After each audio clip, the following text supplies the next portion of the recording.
નમસ્તે. જલસો પોડકાસ્ટના એક ઓર ફ્રેશ એપિસોડમાં આપ સૌનું સ્વાગત છે. તમે રેડિયો સાંભળો છો? તમે રેડિયોના ચાહક રહ્યા છો? રેડિયોના એ દોરના સાક્ષી છો જ્યારે રેડિયોના એન્કર્સ એ સેલિબ્રિટી હતા? આરજેસનો એ દોર તમને ખબર છે જ્યારે આરજેસ એ શહેરના સેલિબ્રિટી હતા અને અનેક લોકો તેમને મળવા, સાંભળવા, જોવા આતુર હતા?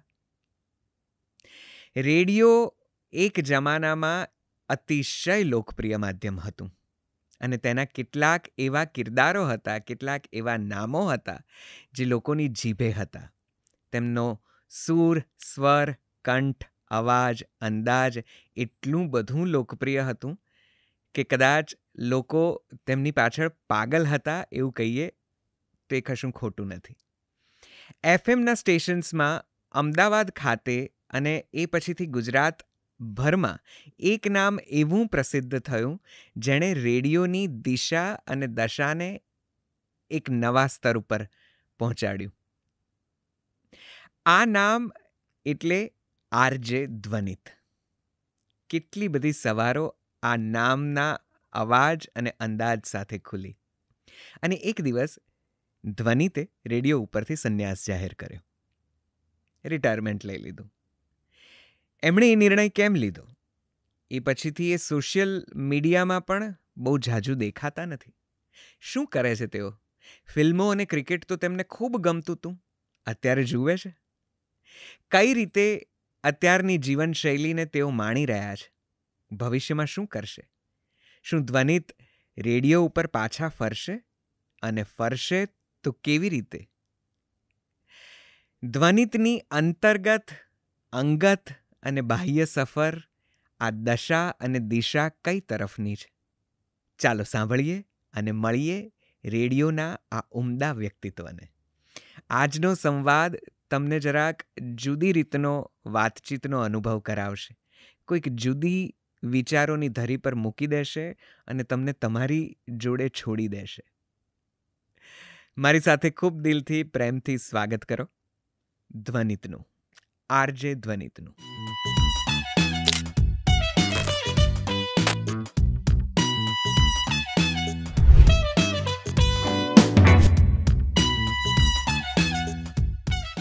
So thank you very much for joining us, Dhvanit. We welcome you. જલસો પર આપનું સ્વાગત છે. બહુ જ દિલથી, બહુ પ્રેમથી આવકારીએ છીએ અને હું ખાસો ઉત્સાહિત છું. 2-3 કારણો છે એમાંના. એક તો હું મારા એક પૂર્વસૂરી સાથે આજે વાત કરી રહ્યો છું. આમ આપણી વચ્ચેનો એક છેડો રેડિયોનો છે અને મને બરાબર યાદ છે કે જ્યારે મેં શરૂ કર્યું હતું ત્યારે તમે તો તમારી સફળતાના એક જુદા પડાવ ઉપર, એક જુદા મુકામ ઉપર હતા અને અમારા જેવા કેટલાય હશે જેની આંખમાં તમે રહ્યા હશો. પેલા શું કહેવાય છે, શું દેખાય છે? તો કે ચકલીની આંખ દેખાય છે. એવી રીતે અમારા જેવા કેટલાય હશે જેમના અવાજનું એક જ એની ધ્વનિ, એનું તરંગ જ્યાં પહોંચતું હશે એ તમારો કંઠ હશે, તમારું ગળું હશે કદાચ. એટલે મને એ વાતનો બહુ આનંદ છે કે હું એક મારા ખૂબ સફળ, ખૂબ લોકપ્રિય પૂર્વસૂરી સાથે વાત કરી રહ્યો છું. અને આપણે ઘણી બધી ઓફ ધ રેકોર્ડ પણ ઘણી બધી વાતો વહેંચી છે. હવે નવી રીતે તમે તમારી જિંદગીને એક જુદી દિશા આપવાની કોશિશ કરી રહ્યા છો. એ બધા જ આયામો વિશે કંઈક ને કંઈક મને વિશ્વાસ છે કે મનમાં હશે. મને થયું કે ચાલો તમારી સાથે વાત કરીએ અને થોડું ઘણું જૂનું, થોડું ઘણું આગામી અને અત્યારનું બધું જ તમારા મનમાં છે જે સહેજ પંપોસવાની કોશિશ કરીએ. સ્વાગત છે તમારું. વી વેલકમ યુ વન્સ અગેન. સૌથી પહેલું જે મને પૂછવું છે, અને મને વિશ્વાસ છે કે મારા જેવા કેટલાય બધા હશે જે ધ્વનિત ક્યાં છે, ધ્વનિત કેમ દેખાતા નથી, ધ્વનિત સોશિયલ નેટવર્કિંગ્સ ઉપર કેમ એક્ટિવ નથી, આ બધાને જાણવું હશે. એમના વતી આ પહેલો સવાલ: how is the new life? How is the life going on right now? કેમ છો? ક્યાં છો? પહેલાં તો તમારો ખૂબ ખૂબ આભાર, ધન્યવાદ. નૈષદ, તમે લોકો ઘણા વર્ષોથી પોડકાસ્ટિંગના ક્ષેત્રમાં જે કામ કરી રહ્યા છો જલસોના માધ્યમથી, એ ખૂબ પ્રશંસનીય છે. Thank you. અને તમારી સાથે સંકળાયેલા જેટલા પણ સહયોગીઓ છે એ બધાને મારા ખૂબ અભિનંદન. Thank you. કારણ કે તમે જ્યારે આ ક્ષેત્રમાં ખેડાણ કર્યું ત્યારે આ ક્ષેત્રમાં કોઈએ પહેલાં કામ નહોતું કરેલું. જી. જેમ અમે લોકોએ જ્યારે FM રેડિયો બ્રોડકાસ્ટિંગની શરૂઆત કરી, અથવા તો જે પણ શરૂઆત થઈ હતી એની અંદર એક ઈંટ મૂકી પાયામાં, જી, તો એ વખતે પણ એ બાબતે કોઈ બહુ જૂના ચિત્રણો નહોતા. રાઈટ. અને જે પણ જૂના ચિત્રણો રેડિયોના સંદર્ભમાં હતા એને ભૂંસીને અથવા તો એનાથી જુદું કંઈક એવું કંઈક ઊભું કરવાનું હતું, એક નવી ઇમારત ઊભી કરવાની હતી.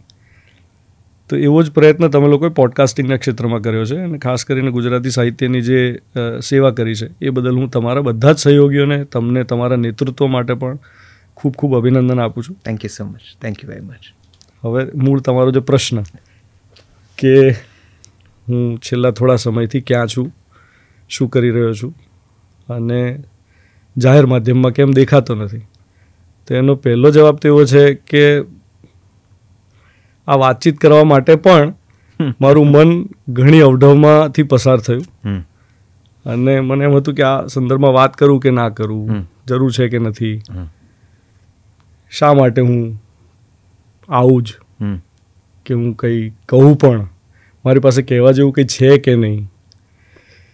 કારણ કે કહેવા જેવું કંઈ હોય તો જ બોલું એવું મેં નક્કી કર્યું હતું, કે જ્યાં સુધી મારા શબ્દમાં કંઈ વજન નહીં આવે ત્યાં સુધી હવે મારે અભિવ્યક્ત નથી થવું, અને અભિવ્યક્તિની સજ્જતા થોડી વધુ કેળવવી છે. તો છેલ્લા થોડા સમયમાં જાહેર માધ્યમોથી અળગા રહેવાનો જે નિર્ણય મેં લીધો, એ સમયગાળા દરમિયાન મારી એક અંતરયાત્રા છે. એ અંતરયાત્રામાં મેં થોડું ખેડાણ કર્યું, અને હું કોણ છું, આ અસ્તિત્વ શું છે, આપણે અહીંયા કેમ છીએ અને શું કરવાનું છે, આવા મૂળભૂત પ્રશ્નોનો ઉત્તર શોધવાનો મેં પ્રયત્ન કર્યો. આ શોધ સતત આપણા બધાની ભીતર ચાલતી જ હોય છે, કારણ કે મારી એકલાની આ અંતરયાત્રા છે એવું નથી, આ આપણા બધાની સહિયારી યાત્રા છે. એમાં જન્મથી લઈને અત્યાર સુધીમાં દરેકે દરેક માનવને આ પ્રશ્ન કોઈને કોઈ તબક્કે ઓછી વધતી તીવ્રતાથી આવતો જ હોય છે. કરેક્ટ. અને એનો પ્રશ્નનો ઉત્તર એને આસપાસના વાતાવરણમાંથી, પારિવારિક જીવનમાંથી, સમાજ જીવનમાંથી કે અસ્તિત્વમાંથી એ શોધવાનો પ્રયત્ન કરતો હોય છે, જેવી જેની તીવ્રતા, જેવી જેની આવશ્યકતા.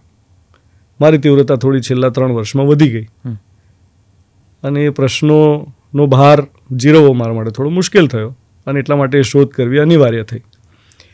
તો છેલ્લા 3 વર્ષમાં મેં આના જવાબો શોધવાના પ્રયત્ન કર્યા, અને પ્રયત્નમાં હું ક્યાંક પહોંચ્યો છું એના વિશે થોડા સમય પછી મને એવું લાગે છે કે આપણે વધારે વિગતે અથવા તો હું વધારે સ્પષ્ટતાથી એના વિશે વાત કરી શકીશ. આ પ્રશ્નોના ઉત્તર આપવાનો હું અધિકારી બનીશ એવું મને લાગે છે. ઓકે. અત્યારે એ યાત્રામાં છું. અચ્છા, હવે આ તો થઈ માનસિકતાની વાત, પણ પ્રશ્ન મૂળ તો આપણા બધાના મનમાં એ જ હોય કે ભાઈ કરે જ છું, બધું ઠીક છે યાર, કરે જ છું, રાઈટ. હે ને? કારણ કે આમાં કેવું થયું છે, એટલે જાડો સવાલ તો એ જ કે હા પણ કરો છો શું. હે, આપણને રેડિયો પર જ્યારે કામ કરવાનું શરૂ કર્યું નિશદ, આઈ એમ શ્યોર કે તમને પણ આ અનુભવ થયો જ હશે કે કોઈ પૂછે કે તમે શું કરો, તો આપણે કે હું રેડિયો જોકી છું. હા, એ તો બરાબર, કરો છો શું. હું કોઈ રેડિયો પર કામ કરું. હા, એ તો બરાબર, એ તો તમે શોખથી બોલતા હશો ને, કામ શું કરો છો, કામ શું કરો છો. અરે ભાઈ, આ બધા આરજેસ આ પ્રોબ્લેમ ફેસ કરે છે કે એમને ક્યારે. અચ્છા, એક બીજો પણ એક પ્રોબ્લેમ બધા રેડિયો જોકીઝ ફેસ કરતા હોય કે તમે ખરેખર લાઈવ બોલો, તમે રોજ લાઈવ બોલો. એટલે એ પણ ક્યારેક ઓડિયન્સને સમજાવવું કેટલું બધું અઘરું હતું એક જે તે સમય. રાઈટ. તો એવી જ રીતે આ પ્રશ્ન, અને આ પ્રશ્નનો સંદર્ભ હું સમજાવું ને તો એકચ્યુઅલી કેવું છે નિશદ, કે આપણે જો માન લો કે કોઈના લગ્ન થવાના છે અને હજી પાત્ર મળ્યું નથી, પછી પાત્ર જ્યારે મળી જાય ત્યારે જ્યારે પોતાના મિત્રોને અથવા પોતાના વડીલોને, પોતાના સ્નેહીઓને જ્યારે આ વાત શેર કરે કે નક્કી થયું છે, તો પહેલો સવાલ શું આવે? પહેલો સવાલ શું હોય? સામેવાળો માણસ શું પૂછે? એમ શું કરે છે, હે ને? એ પાત્ર જે મળ્યું છે, છોકરોને મળી ગયો એમ કે છોકરી મળી ગઈ, એ શું કરે છે? કરેક્ટ. ક્યારે એવો સવાલ આપણે પૂછે છે કે એનો સ્વભાવ કેવો છે? રાઈટ. એટલે આપણી માનસિકતામાં જ આખી આ વાત છે. કરો છો શું. બાળકને પણ આપણે છે ને ઉંમરના એવા નાજુક તબક્કે આપણે આ સવાલ એના મનમાં રોપી દઈએ છીએ રાઈટ કે મોટા થઈને તારે શું કરવું છે. એને આપણે થોડું એક આવરણ પહેરાવીને પૂછે છે કે તારે મોટા થઈને શું બનવું છે. બરાબર છે. પણ એ બનવાની પાછળ પણ આપણે શું કરવું છે એવું જ પૂછતા હોઈએ છીએ, કારણ કે આપણા પૂછવાનો ભાવ એવો છે કે તારે મોટા થઈને શું કરવું છે. એટલા માટે એ જવાબ પણ એ જ રીતે આપે છે, કારણ કે બાળક પણ એ ભાવને પકડે છે કે આ એવું જ મને પૂછે છે કે મોટા થઈને તારે કેવી રીતે પૈસા કમાવાના છે. બરાબર છે. એટલે આપણી જે સામાજિક માનસિકતા છે ને એમાં ક્યાંક આ કરવાવાળો ભાગ બહુ મોટો છે. રાઈટ. હવે હું છેલ્લા થોડા સમયમાં એવું સમજુ છું કે એકચ્યુઅલી કરવાવાળો ભાગ બહુ નાનો છે અને એનાથી મોટો ભાગ જે છે ને એ હું કેવો છું, હું શું છું, હું કેવો છું, હું શું વિચારું છું એ છે. રાઈટ. અભિવ્યક્ત તો આટલું જ થાય છે. એકચ્યુઅલી પેલું હોલ છે, આ પાર્ટ છે. તો છેલ્લા 3 વર્ષમાં મેં કર્યું શું અગેન તો આના માટે મેં શું કર્યું ખબર છે કે મેં ધ્યાન આપ્યું સંબંધો તરફ, કે જેને હું ચૂકી ગયો હતો. અચ્છા. ક્યાંક આપણે આપણી ધારી લીધેલી એક જે આભા છે, મેં મારા વિશે જ મારી એક ધારણા બાંધી હોય કે આ હું છું. હવે એ ધારણાને હું પાળી પોષીને પુષ્ટ કર્યા કરું, જેને પોપ્યુલર ડોમેનમાં ઈગો કહીએ છીએ આપણે. પણ એ એટલે દરેકની પોતપોતાના વિશેની એક માન્યતા છે અને માન્યતાને સમૃદ્ધ કરવા માટે, વેલિડેટ કરવા માટે એ કંઈક ને કંઈક કર્યા જ કરીએ છીએ. સતત આપણે કર્યા જ કરીએ છીએ. જે પણ કંઈ કરીએ છીએ એકચ્યુઅલી આપણા વિશેની જે આપણી ધારણા છે એને પુષ્ટ કરવા માટે કરીએ છીએ. વાહ. તો મને એવું સમજાયું કે એવું કરવાના ચક્કરમાં હું જે છું, જેમના કારણે છું, જેમની સાથે રહીને છું, એમને તો હું ભૂલી ગયો છું, અથવા તો એમની સાથે છું, પણ એ સંબંધમાં જે મૂલ્ય નિહિત છે એ વેલ્યુને મેં ઓળખી નથી. એટલે મેં પહેલું કામ એ કર્યું કે ભાઈ એ સંબંધોને થોડો જીવવું. તો સૌથી અંગત સંબંધ આપણો પરિવાર છે, એટલે મારા પરિવારજનો સાથે મેં સમય ગાળવાનું પસંદ કર્યું. હવે એ સમય ગાળવો એ કોઈ એજન્ડા ડ્રીવન ઘટના નથી. હું મારી દીકરીની સાથે પથારીમાં પડ્યો કોઈ ગીતો ગાતો હોઉં, એ કોઈ એજન્ડા ડ્રીવન ઘટના નથી. ઓફકોર્સ. એ મને 8મી 9મી વાર્તા કીધા પછી પણ એમ કે હજી એક વાર્તા કહો, અને હું જોકા ખાતો હોઉં અને હું ભરપૂર ઊંઘમાં એક પાત્રથી શરૂ કરીને કોઈ બીજા પાત્રમાં પહોંચી, મને ખબર પણ નથી કે મેં 3-4 વાર્તાઓ ભેગી કરી દીધી, કારણ કે હું અડધી ઊંઘમાં છું. અને પછી મને હલાવે, મને કે તમે શું બોલો છો, તમે શું કહો છો, જાગો, વાર્તા કહો. હવે આ જે છે આને હું કોઈ એજન્ડા ડ્રીવન ઘટના નથી, પણ આ એક ક્ષણ મેં એક્સપ્લેન કરી. કે પછી હું ઘરના નાનકડા બગીચામાં એમ નક્કી કર્યું એક દિવસ કે ચાલો હવે આપણે છે ને કોથમીર ઉગાડીએ, મેથી ઉગાડીએ, પાલક ઉગાડીએ, ટમાટર ઉગાડીએ, દૂધી ઉગાડીએ. અને પછી હું બાળકોને લઈને, પહેલાં તો હું બંને બાળકોને એમ કહું કે આપણે ખેતી કરવાના છે. તો એ કે ક્યાં કરવાનું છે? એવું કે આપણો બગીચો છે ને એમાંની લોન છે ને કાઢ નાખવાની અડધી. તો એ તો રડારોળ ચાલુ થઈ જાય કે અમે નદી કે પર્વત ક્યાં રમીશું. નદી કે પર્વતમાં દોડવાનું જોઈએ, અહીંયા દોડવાનું નહીં થાય, તમે આ બધું કરી નાખશો તો. પછી હું કહું મજા આવશે તમને, તમે સમજો તો ખરા. આખી પ્રોસેસ એમને સમજાવવાની, ના સમજે પણ તે છતાં હું મારો વીંટો વાપરીને એવું કરી નાખું. એ જ્યારે જુએ કે આ શું થઈ ગયું, એનો આઘાત, પાછી રડારોળ. પછી હું કહું ચાલો હવે આપણે રમશું. અને પછી સહજ રીતે મારા કંઈ પણ કીધા કર્યા વગર જે બાબતે એ રડારોળ કરતી હતી કે મારો બગીચો જતો રહ્યો, એ જ લોન નીકળી ગયેલી માટીમાં 2 બાળકો કાદવથી 1-2 કલાક રમ્યા કરે. અને પછી 2 કલાક પછી અમને કોઈ મજા આવે છે કે નહીં? આમાં ક્યાં જરૂર હતી ઘાસની? કેટલું કાદવથી રમ્યા અને હું એમાં રમું. અને પછી એમ કહું કે ચલો હવે આની અંદર કંઈક ઉગાડશું. અને પછી અમે આ બધું જ જે મેં વર્ણન કર્યું એ બધાના કંઈ બીજ લાવ્યો હોઉં કે કંઈ પણ, એ બધું ઉગાડું. એ બાળકો મારી સાથે કરે. અને હું એ જોઉં કે એ લોકો આંગળીઓથી સ્પર્શથી માટીને અનુભવી રહ્યા છે. એની અંદર જે જીવંતતા છે, એની અંદર જે ઉર્વરકતા છે, એ ઉર્વરકતાનો અનુભવ એમને એ બીજમાંથી અંકુર ફૂટે ત્યારે થાય છે. પોતે જ આવેલી વસ્તુ જ્યારે ઉગતી જુએ અને પછી એને જ્યારે એ પોતે જ લણે અને પછી હવે આટલી બધી મેથી, હવે તો કલ્પના ના કરી હોય કે આટલા જ એરિયામાં આટલી બધી મેથી થશે. પછી એમ આ તો આપણે ખાઈ નથી શકવાના, આપણે કેટલા ગોટા ખાઈશું ભાઈ મેથીના. એટલે હવે એનું કરવાનું શું? આ જે સમૃદ્ધિ છે એને વેચવાની છે. અને પછી એણે જ ઉગાડેલી ખેતી, એણે ઉગાડેલો પાક મેથી, એ જ્યારે અમે જુડીમાં બધી બનાવીએ, પછી હું મિત્રો પાસે જઉં અને મિત્રોને આપીએ, અને પછી એ જ્યારે એમના ઘરે મેથીના ગોટા બનાવીને ખાય કે શાક બનાવે કે જે બનાવે, અને પછી એમ કહે કે બહુ મજા પડી. આ જે તૃપ્તિ છે એ તૃપ્તિને મેં પૂરેપૂરી માણી. તો આ કરો છો? આ એક ભાગ છે. અચ્છા, આવું બહુ બધું કરું છું. રાઈટ. પણ એને કોઈ ચોકઠામાં બેસાડી શકાય એવું કશું જ નથી જે હું સ્પેશિયલ કરું છું. આ કોઈ પણ માણસ કરે જ છે. તો અત્યારે જે એક પેલો ટર્મ ચાલ્યો છે self love, self pampering, journey within, આવા બધા જે ટેગ્સ ને આવા બધા જે હેશટેગ્સ સાથે લોકો પોતાની સાથે વિતાવેલો સમય ડિફાઇન કરે છે, એવું કંઈક એને બહુ જોખમી માનું છું હું સમાજ માટે. એ જે સેલ્ફ લવ, એટલે તો આ બધું કહીશ ને તો મને એમ થશે કે લોકોને સાંભળવું નથી આવું કશું. મને વિશ્વાસ છે, ટ્રોલ થઈ જશે. ના, મને ધ્વનિત વિશ્વાસ છે કે આજે પણ એ વર્ગ છે જે તમારો મત અને તમારું મંતવ્ય જાણવા માટે ઉત્સુક છે. તમે અમદાવાદની સવારોને લગભગ 20 વર્ષ સુધી પોષી છે, પાઈ છે, અને તમારા અવાજ અને તમારા ઓપિનિયન્સથી એક પ્રકારનું જતન કર્યું છે. એટલે એક પેઢી તો ચોક્કસથી એ છે કે જે ધ્વનિત શું કહેવા માગે છે એ સાંભળવાને ઉત્સુક છે, આતુર છે.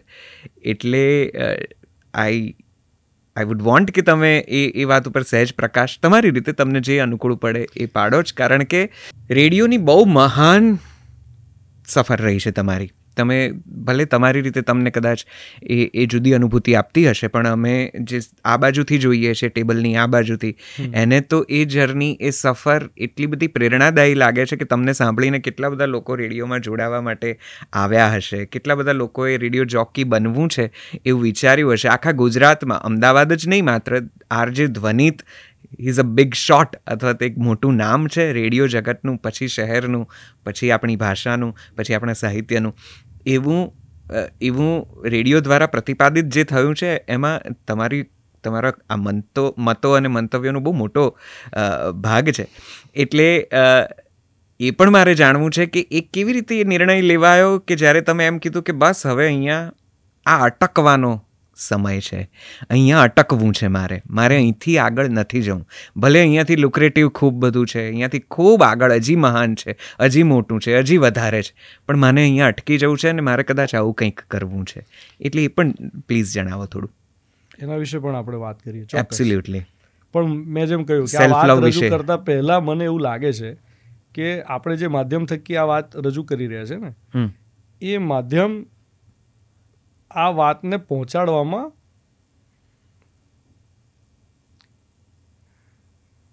એટલું સબળ નહીં નીવડે.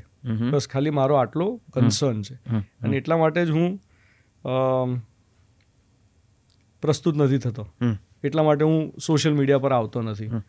કારણ કે મારું અત્યાર સુધીનું જે માધ્યમ માટેનું જે મૂલ્યાંકન છે એમાં મને એવું લાગે છે કે રૂબરૂમાં આજે હું અને આપણે બંને જણા બેસીને અંગત રીતે જે વાત કરીશું, અથવા તો અહીંયા જેટલા પણ લોકો આ રેકોર્ડિંગ કરી રહ્યા છે, આ એઝ અ યુનિટ આપણે જો માધ્યમ સિવાય આપણે આમ જ્યારે ફેસ ટુ ફેસ વાત કરીશું ને રૂબરૂ, ત્યારે તમારી જે ગ્રહણશીલતા છે, હું જે વાત કહી રહ્યો છું એને ગ્રહણ કરવાની તમારી એક એબિલિટી છે.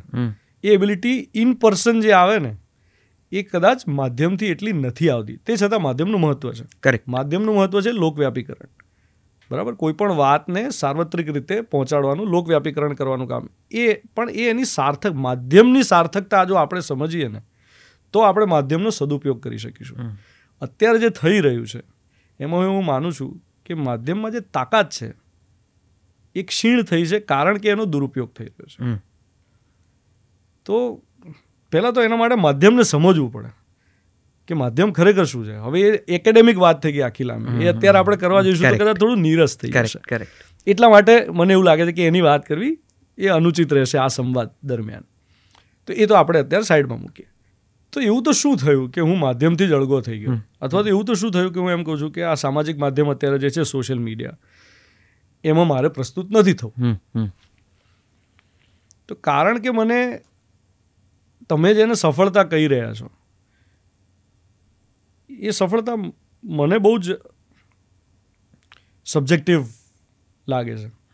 એક વ્યક્તિ માટે જે સફળતા હોય એ બીજા વ્યક્તિ માટે ન પણ હોય. તો આજે સેલ્ફ લવનો જે ટ્રેન્ડ છે ને કે ભાઈ હું માન લો કે મારી દુનિયામાં જતો રહું, અત્યારે જેમ કે આ છેલ્લા 3 વર્ષથી હું મારી દુનિયામાં જતો રહ્યો અને હું મારી રીતે એન્જોય કર્યા કરું, બરાબર. તો એ છે ને એક પ્રકારનું સ્વાર્થીપણું છે. અત્યારે આપણે છે ને એક બહુ જ સેલ્ફ સેન્ટર્ડ ઇન્ડિવિજ્યુઅલ્સ થઈ ગયા છીએ. એવી સોસાયટી છે આપણી કે જેમાં આપણે બધા એ વિચારને બહુ જ પ્રાધાન્ય આપી દીધું છે કે ભાઈ એની લાઈફ છે, એની ચોઈસ છે. આવું કહીએ ને આપણે, ભાઈ બધાની પોતપોતાની ચોઈસ છે. ભાઈ ધ્વનિતની પોતાની ચોઈસ છે, એને ના કરો તો ના કરે, કહીએ છીએ આપણે આવું, બરાબર. જ્યારે મારા રિટાયરમેન્ટના ડિસ્કશનમાં જ્યારે જતી હોય વાત સોશિયલી, તો મને ખબર શું થતું એમ. રાઈટ. છેવટે આવી વાત આવીને ઉભી રહે, ભાઈ એની પર્સનલ ચોઈસ છે. રાઈટ. આટલા વર્ષો એને મહેનત કરી છે, એને જે કરવું હોય કરે. આવું આપણે કહીએ છીએ. હું પર્સનલી એવું માનું છું કે એવું નથી. એકચ્યુઅલી દરેકે દરેક વ્યક્તિ છે ને એ અનુબંધથી, સામાજિકતાથી જોડાયેલો છે. હું જેટલું પણ આપણે આજે કો એક્ઝિસ્ટન્સમાં જે છીએ એમાં હું જેટલું પણ એનાથી જુદી દિશામાં જવાનો પ્રયત્ન કરું, એનાથી સરવાળે બધાને નુકસાન છે. ફોર એક્ઝામ્પલ, અને આપણે એને થોડું જાડું ઉદાહરણ લઈએ એટલે ખ્યાલ આવી જાય. યસ. કે ભાઈ હું એક ઝાડ કાપું તો હું કહું મારા આંગણાનું ઝાડ છે, ભાઈ મારે જે કરવું એ કરું. રાઈટ. રાઈટ.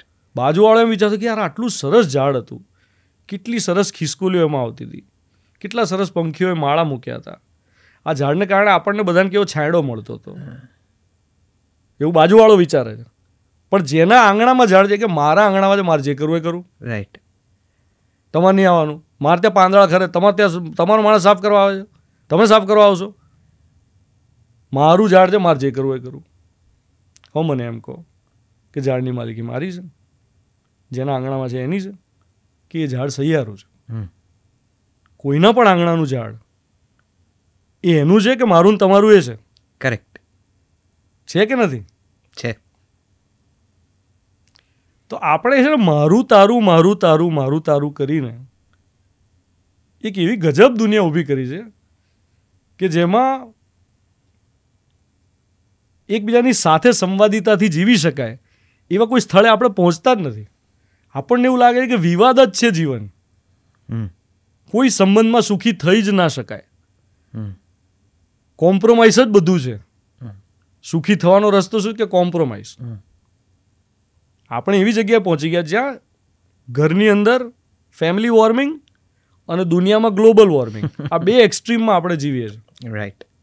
અને આપણને એવું લાગે કે આવું જ હોય એમ, આના સિવાયની તો દુનિયા હોય જ ના શકે. એ તો ખાલી કલ્પનામાં હોય, એ તો યુટોપિયા છે. થોડીક બધા સંબંધો સારા થઈ જાય, થોડી બધા સંબંધોમાં સુખથી જીવી શકે, થોડીક એમ કે થોડીક એમ ઝાડ લગાવવાથી કે થોડીક પ્રકૃતિ સંતુલનમાં આવી જાય. એવું તો કઈ રીતે થશે? બધા સમજદાર થોડી થઈ જશે. હું થઈ, ચલો આવું એક આર્ગ્યુમેન્ટ, હું સમજદાર થઈ જઈશ, બધા થોડી થઈ જશે. રાઈટ. એવું તો ક્યારેય થશે. રાઈટ. એટલે ના થાય. એનો મતલબ શું કે એક ને એક દિવસ આપણે બધા બિગ બેંગમાંથી આવ્યા અને આપણે બધા ગમે ત્યારે પૂરા થઈ જશું એમ. કોઈ બી ગમે ત્યારે પેલું બટન દબાવશે અને ન્યુક્લિયર બોમ્બ. રાઈટ. આવી બધી કલ્પનાઓ આપણી ચાલે છે. આ છે ને અનિશ્ચયતા, અસ્થિરતાની કલ્પનાઓ છે.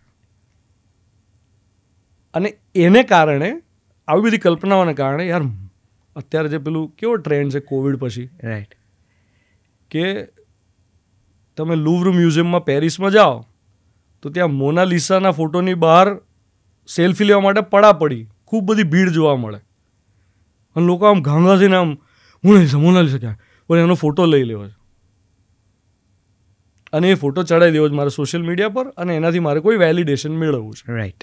આવું જ આપણે કોઈ નવા કપડાં લઈને કે નવી હેરસ્ટાઇલ કરીને, કે નવી ગાડી લઈને, કે નવું ઘર લઈને દુનિયાને બતાવવા માટેના અભરખામાં કંઈક ને કંઈક એવું કર્યા જ કરીએ છીએ જેનાથી એ પત્યા પછી છે ને કોઈ સંતુષ્ટિ નથી. આજે માન લો કે મેં બતાવી દીધું, એના પછી શું? એના પછી કોઈ તૃપ્તિ છે? તો એ કરવાના ચક્કરમાં માણસ એટલું બધો સેલ્ફિશ, જે સોલો ટ્રાવેલ, સેલ્ફ લવ. હવે આ હું કેમ આમ કહું છું કે આ માધ્યમ પર જેવું મૂકીશું એટલે લોકો આપણને આ વાતે ટ્રો ગયા તમે યાર, એટલે મેં કહ્યું મારે આમાં પડવું જ નથી, હમણાં નથી પડવું. પણ તે છતાં તમે આ પૂછ્યું જ છે એટલે મારે કહેવું તો પડશે. તો મૂળ મુદ્દો આ છે કે આવું કરવાના ચક્કરમાં આપણે પ્રકૃતિનું અસંતુલન, પરિવારમાં અસંતુલન, સમાજમાં અસંતુલન અને અંદર પણ કોઈ તૃપ્તિ નથી. ધ્યાનથી જોઈએ તો એનાથી કોઈ બહુ મોટી સંતુષ્ટિ નથી. હા, એક અનુભવ તમને મળ્યો હશે એનાથી. આજે હું એવું નક્કી કરું કે બેકપેક કરીને મારે એકલા જવું છે અને હું ચાલતો માન લો કે હું એવું વિચારું કે મારે સોલો ટ્રાવેલ કરવું છે, તો હું કરું મારા અનુભવ માટે, મારી સમજણ કેળવવા માટે થઈને કરવું એ જુદું, અને દુનિયાને બતાવવા માટે થઈને કરવું એ જુદું. હવે આપણે આપણી અંદર ચકાસવું પડે કે હું ખરેખર મારા માટે કરું છું કે હું કંઈક સાબિત કરવા માટે કરું છું. હું જે પણ ભણું છું, હું જે પણ કામ કરું છું, હું દુનિયામાં જે રીતે સામાજિક રીતે જે રીતે પ્રસ્તુત થાઉં છું, એ હું મારા માટે, મારી કોઈ તૃપ્તિ માટે કરું છું કે હું બીજાને કંઈ દેખાડવા માટે કરું છું. સો રેડિયો છોડ્યા પછી તમે જે કરો છો એ તમારી પોતાની તૃપ્તિ છે? હા, તમારો પોતાનો સંતોષ છે? અને એનો અભાવ એ માધ્યમ પર વધી ગયો તો એટલે છોડવાની ઈચ્છા થઈ? એટલા અઘરા સવાલો છે આ, ને મારી પાસે એના સ્પષ્ટ જવાબો છે, પણ મને ખબર નથી કે જવાબને તમે કેવી રીતે મૂલવશો. હું પ્રયત્ન કરીશ કે આનો બિલકુલ એક સીધો સાદો સરળ રીતે સમજી શકાય એવો જવાબ આપું. રેડિયોની યાત્રામાં મેં જે પણ કંઈ કામ કર્યું, જ્યારે સાર્થક કામ થતું ને ત્યારે મને અંદરથી એક પ્રકારનો સંતોષ થતો. જેટલી વાર મારે કોઈ નિરર્થક કામ કરવાનું આવ્યું એટલી વાર મને એમ થતું કે આવું કેમ કરું છું, આવું કેમ કરવું પડે છે. હવે નિરર્થક કામ એટલે શું? જે ગીત મને અરુચિકર લાગતું હોય, મને એવું લાગતું હોય કે આ શ્રોતાની રુચિને પોષણ આપે એવું ગીત સંગીત તો નથી એમ. બરાબર. આ કંઈક વધારે પડતી આછક લાય છે આમાં. હવે મારે ના વગાડવું હોય પણ સામાજિક રીતે એ સ્વીકૃત હોય કે માન લો કે એ ગીતમાં દ્વિઅર્થી ગીત છે, અથવા તો ગાળો છે, અથવા તો કંઈક એ પ્રકારનું સંગીત છે જે કર્કશ છે અને સવારના શોમાં વાગવાનું છે, પણ એ સ્વીકૃત છે, એ લોકપ્રિય છે.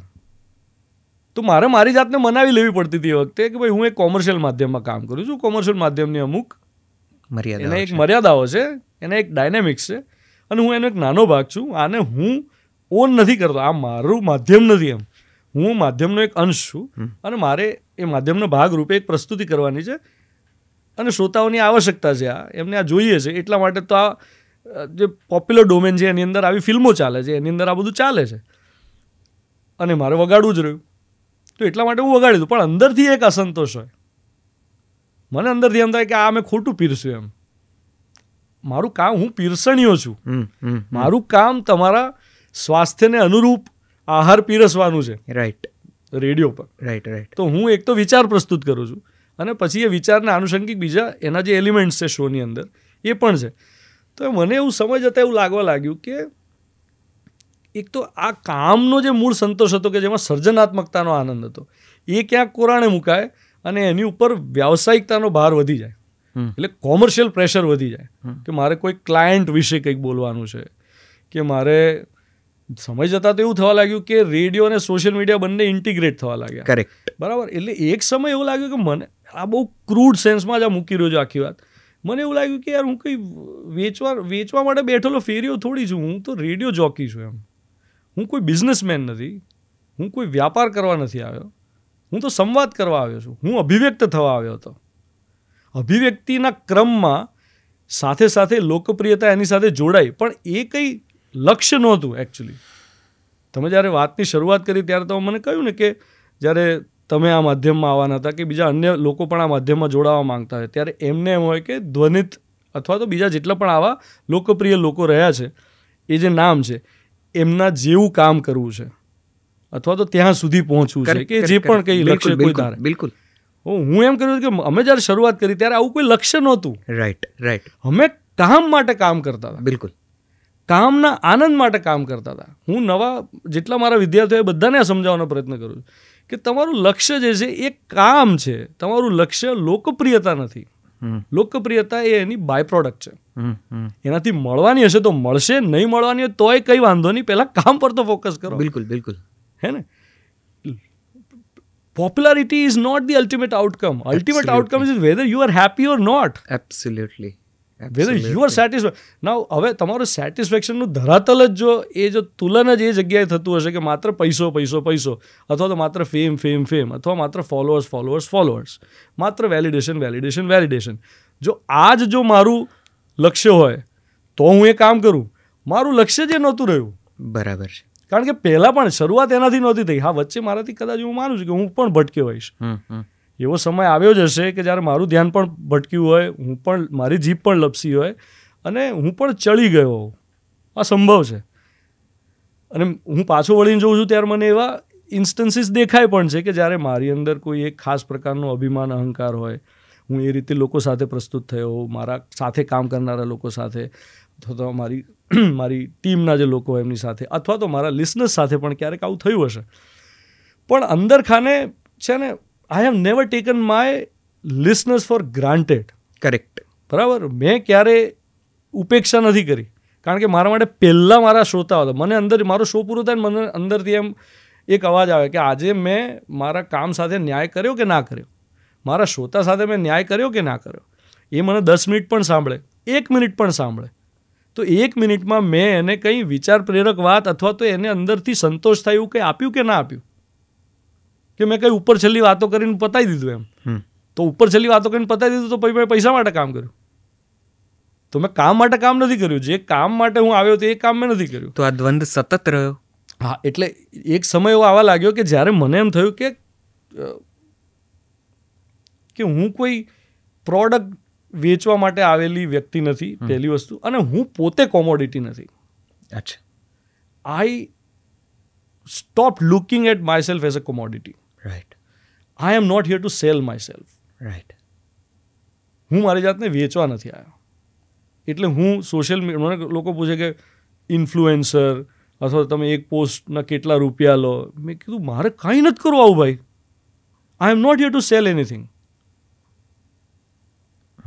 મારું કોઈ બિઝનેસ કાર્ડ નહીં, એની ઉપર કોઈ ભાવ નહીં. આ મારો ભાવ નથી. એમ હું કોઈ જુદા ભાવથી અભિવ્યક્ત થવા માંગુ છું. એટલે રેડિયો ત્યાં સુધી, કારણ કે તમે બેસ્ટ ડેઝ જોયા છે, એઝ યુ સેડ, કે રેડિયો જ્યારે આકાશવાણીના એક સરકારી ધારાધોરણ કે એની વ્યાખ્યામાંથી વ્યાવસાયિક બન્યો, થોડો વધારે કમર્શિયલ થયો અને આપણી પાસે FM સ્ટેશન્સ આવ્યા અને બહુ શરૂઆતના તબક્કામાં તમે રેડિયો સાથે સંકળાયા અને સાવ જુદી રીતની અભિવ્યક્તિની એ દુનિયા હતી, એ સમય હતો અને તમે ત્યાં એકદમ वो कहते हैं ना जिसे सही समय पर सही जगह पे, એવા કોઈક ઢાંચામાં તમે ગોઠવાયા અને તમે બેસ્ટ ડેઝ જોયા છે જ્યારે તમે કોઈક આપેલો વિચાર કે તમે કરેલી કોઈક એક્ટિવિટી કે એક્ઝિક્યુશન આ શહેરે અને બાકીના લિસનર્સે ઉપાડી લીધું હોય. દોમ સાહેબી તો ખરી જ, પણ એ સિવાય પણ એ દમામ તો આરજેસ નીકળે ને તમારે બાઉન્સર્સ પણ ક્યારેક રાખવા પડતા ઇવેન્ટ્સમાં અને તમારે આસપાસ 2 જણાને રાખવા પડતા કે કારણ કે ભીડ તમને ઘેરી વળતી. ત્યાંથી લઈને તમે એ તબક્કે છોડ્યું જ્યારે રેડિયો એના ફરીથી કદાચ સ્ટ્રગલિંગ દિવસો જોઈ રહ્યો હતો કે આરજેસ મોટે ભાગે સોશિયલ નેટવર્કિંગ ઉપર એક્ટિવ થવા માંડ્યા હતા, થઈ રહ્યા હતા, થઈ ગયા હતા. એમની ઉપર પેલું મેનેજમેન્ટનું પણ પ્રેશર હતું કે થોડા વ્યૂઝ, થોડા નંબર્સ, થોડા ફોલોઅર્સ, થોડા લાઇક્સ વધારે લાવો. એમની બેઝિક એમની જે પેલું શું કહેવાય છે, એની જવાબદારીઓ છે, એમાં પણ હવે સોશિયલ નેટવર્કિંગ ઉમેરાયું હતું અને રેડિયોનું જે એક આખું ચામ હતો એ ક્યાંક ઓછો થઈ રહ્યો હતો. આ બધા દ્વંદના કારણે તમે છોડ્યું એ દિવસથી લઈને આ દિવસનું તમે રેડિયોનું એક ડિક્લિનેશન જોયું છે, એક પ્રકારનો ગ્રાફ નીચે આવતો જોયો ને એવું બધું કાંઈ થયું ને? પ્રશ્ન સમજી ગયો આપનો. નૈષદ, એક જ નિર્ણયને 360 ડિગ્રી એંગલથી જોઈ શકાય. બરાબર. એને એક જોઈ શકાય કે માધ્યમના દૃષ્ટિકોણથી જોઈએ કે માધ્યમનું શું થયું. એક જોઈ શકાય કે કામ કરવાનું સ્વરૂપ બદલાયું. એક જોઈ શકાય કે શ્રોતાઓનો મિજાજ બદલાયો. એક જોઈ શકાય કે શ્રોતાઓની આવશ્યકતા બદલાઈ. એક જોઈ શકાય કે સામાજિક રીતે ધ્યાન નામની એક ઘટના છે, ધ્યાન, એ ધ્યાન જ જતું રહ્યું. કરેક્ટ.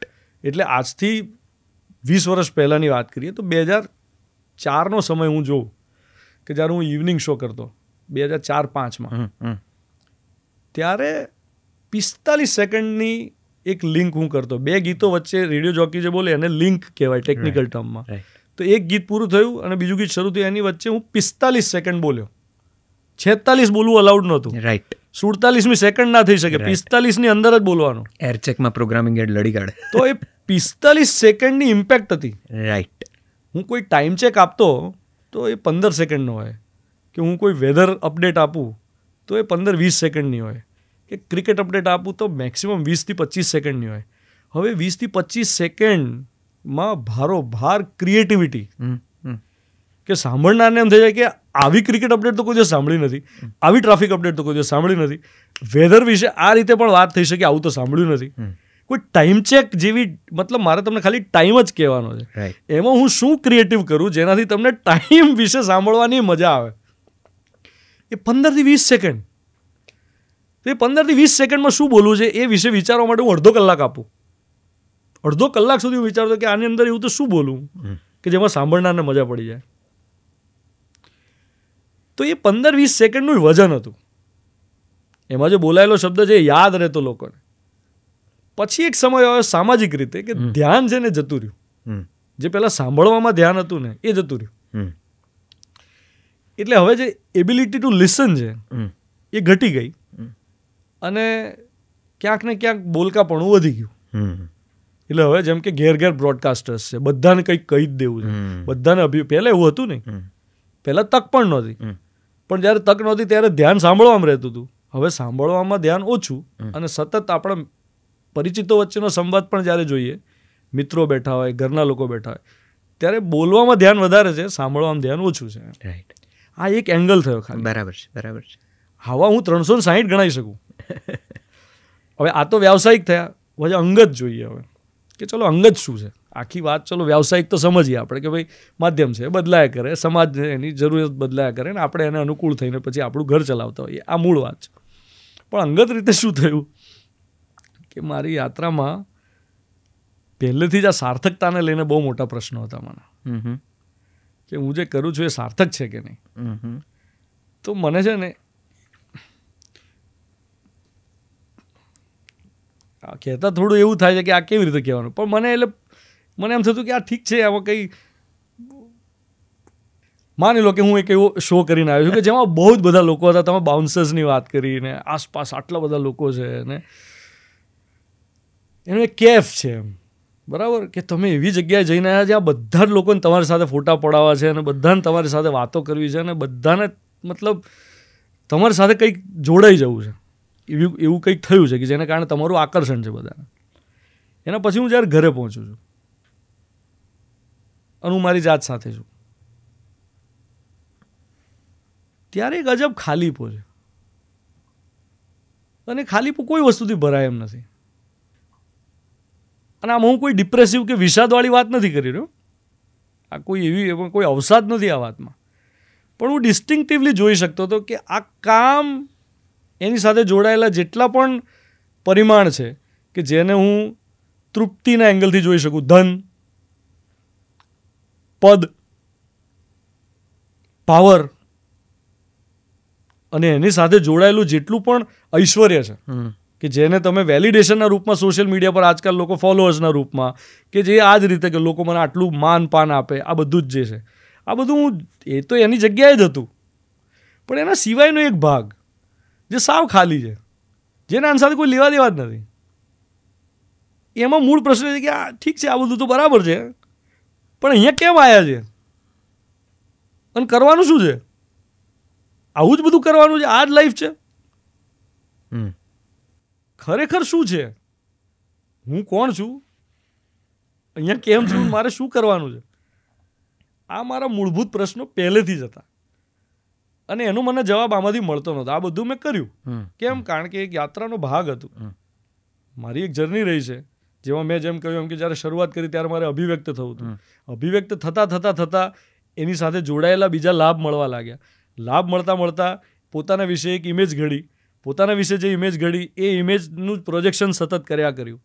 એ ઇમેજના પ્રોજેક્શનથી હું પ્રસ્તુત કર્યા કર્યું. એને પાળી પોષીને બહુ મોટી પણ કરી. પછી એક ફુગ્ગો છે, આ ફુગ્ગો ફૂટી જાય પછી શું, એના સિવાયનું છે. એટલે મને આજે રૂપ બળ ધનપદવાળી જે વાત હતી એમાં જે ખાલીપો છે ને, એમાં જે ખોખલાપણું છે, એની જે નિરર્થકતા છે એ મને સ્પષ્ટ દેખાતી હતી. તો આ પેલો જે તમે કહો છો, જેને તમે એ કીધું કે કદાચ એને આપણે ઈગો કહીએ છીએ, એ સફળતા, એ મોટો બબલ જેમાં તમે ઘેરાઈ ગયા હતા ને સ્વાભાવિક રીતે સમજાતું ના હોય ત્યારે કદાચ એ રૂપના અંબાર જેવું લાગે, સુંદર લાગે, બહુ સમૃદ્ધ લાગે. બસ એ સફળતાના કેફમાં જ મૂવી એ થઈ ગઈ, 2 મૂવીઝ થઈ ગઈ અને તમે એવું વિચાર્યું કે ધ્વનિ તો લઈ આવશે ક્રાઉડ અને સફળ તો હું ત્યાં પણ થઈ જ જઈશ બીકોઝ પીપલ લવ મી. થઈ જ જઈશ એવું તો કોઈ હતું જ નહીં. હવે હું આને આખી વાતને એ રીતે જોઉં છું કે છે ને, એ જ દોર હતો જ્યારે તમે તમે તમારી ઇમેજને ઘડી હતી ને તમને એમ થયું કે મૂવી પણ કરું. ના, હું તમને કહું એક્ઝેક્ટલી શું થયું. મારા બ્રોડકાસ્ટિંગની એક ખાસિયત રહી છે. હવે હું પાછો વળીને જ્યારે જોઉં ત્યારે મને સમજાય છે કે ટ્રેન્ડ આવે ને એ પહેલાં હું એને પારખી લેતો હતો. અને કોઈ પણ પ્રવાહ હોય એ પ્રવાહ શરૂ થતાં પહેલાં મને એનો અંદાજો રહેતો હતો કે હવે આવું થવાનું છે. એટલે પ્રવાહની ઉપર સવાર થવું અને એના પર નાવડી ચલાવવી એ મારા માટે સહેલું હતું પ્રવાહ જ્યારે આવે ત્યારે. ભલે હું અત્યારે સોશિયલ મીડિયાને ગમે એટલું નકારતો હોઉં, સોશિયલ મીડિયાના શરૂઆતના જે દિવસો છે એમાં હું એની પર બિલકુલ ચડી ગયો હતો. મારી કંપનીમાં કોઈને ખબર નહોતી કે આવી કોઈ ઘટના છે. મેં પહેલી વાર જ્યારે જઈને કીધું ને કે મારા ફેસબુક નામની આવી કોઈ ઘટના છે અને મારા ફેસબુક પર 50,000 ફોલોઅર્સ છે, ત્યારે બધા કે આ શું છે, આવું કંઈ હોય એમ. લોકો એ વખતે અંદાજ પણ નહોતો એમ. તો હું એવું જોઉં છું કે કંઈક ઇનબિલ્ટ એવું હતું મારી અંદર, ઇન્ટ્યુટિવ, કે જેમાં આ તો ખાલી એક સોશિયલ મીડિયાની વાત થઈ, પણ એ સિવાય પણ સંગીતનો એક પ્રવાહ છે. સંગીતનો એક કયા પ્રકારનું સંગીત બને છે, કયા પ્રકારના મિજાજના ગીતો આવે છે, તો ટ્રેન્ડ ક્રિએટ થાય. બરાબર, માન લો કે સૂફી મ્યુઝિકનો ટ્રેન્ડ ક્રિએટ થયો. હવે ટ્રેન્ડ ક્રિએટ થવાનો એની પહેલા મને અંદાજો આવી જતો કે આવું થવાનું છે. રાઈટ, આવું એક બરાબર છે. એક અંદરનો એક અવાજ હોય, એક અંદરની એક ઇન્ટ્યુશન હોય. તો એ જ રીતે માની લો કે હું એમ કહું, એવા દિવસોમાં તમને લઈ જાઉં કે જ્યારે મેં એમ કીધું કે યાર છે ને આપણે સેવ ધ સ્પેરો કેમ્પેન કરીએ એમ. તો બધા જેટલા પણ લોકોએ આ વાત સાંભળી મારી કંપનીમાં, બધા લોકો કે આનું ચસકી ગયું લાગે છે એમ. મને મોઢે નહોતા કહી શકતા પણ યાર શું ચકલી બચાવો ને કે શું વાત કરે, મતલબ કોઈ રેડિયો જોકી એમ કે ચકલી બચાવો, એનાથી શું થાય? આ સ્વાભાવિક રીતે કે હું સેવ ધ સ્પેરો, એનાથી શું થાય એમ. ત્યારે હું એમને એમ કહેતો કે યાર તમે સમજો, મને ક્લિયરલી દેખાય છે કે આ ચાલશે. ખાલી હું તમને એવું જ્યાં સુધી ચાલશે ને ત્યાં સુધી હું તમને નથી બતાવી શકતો કે આ કેવી રીતે ચાલશે.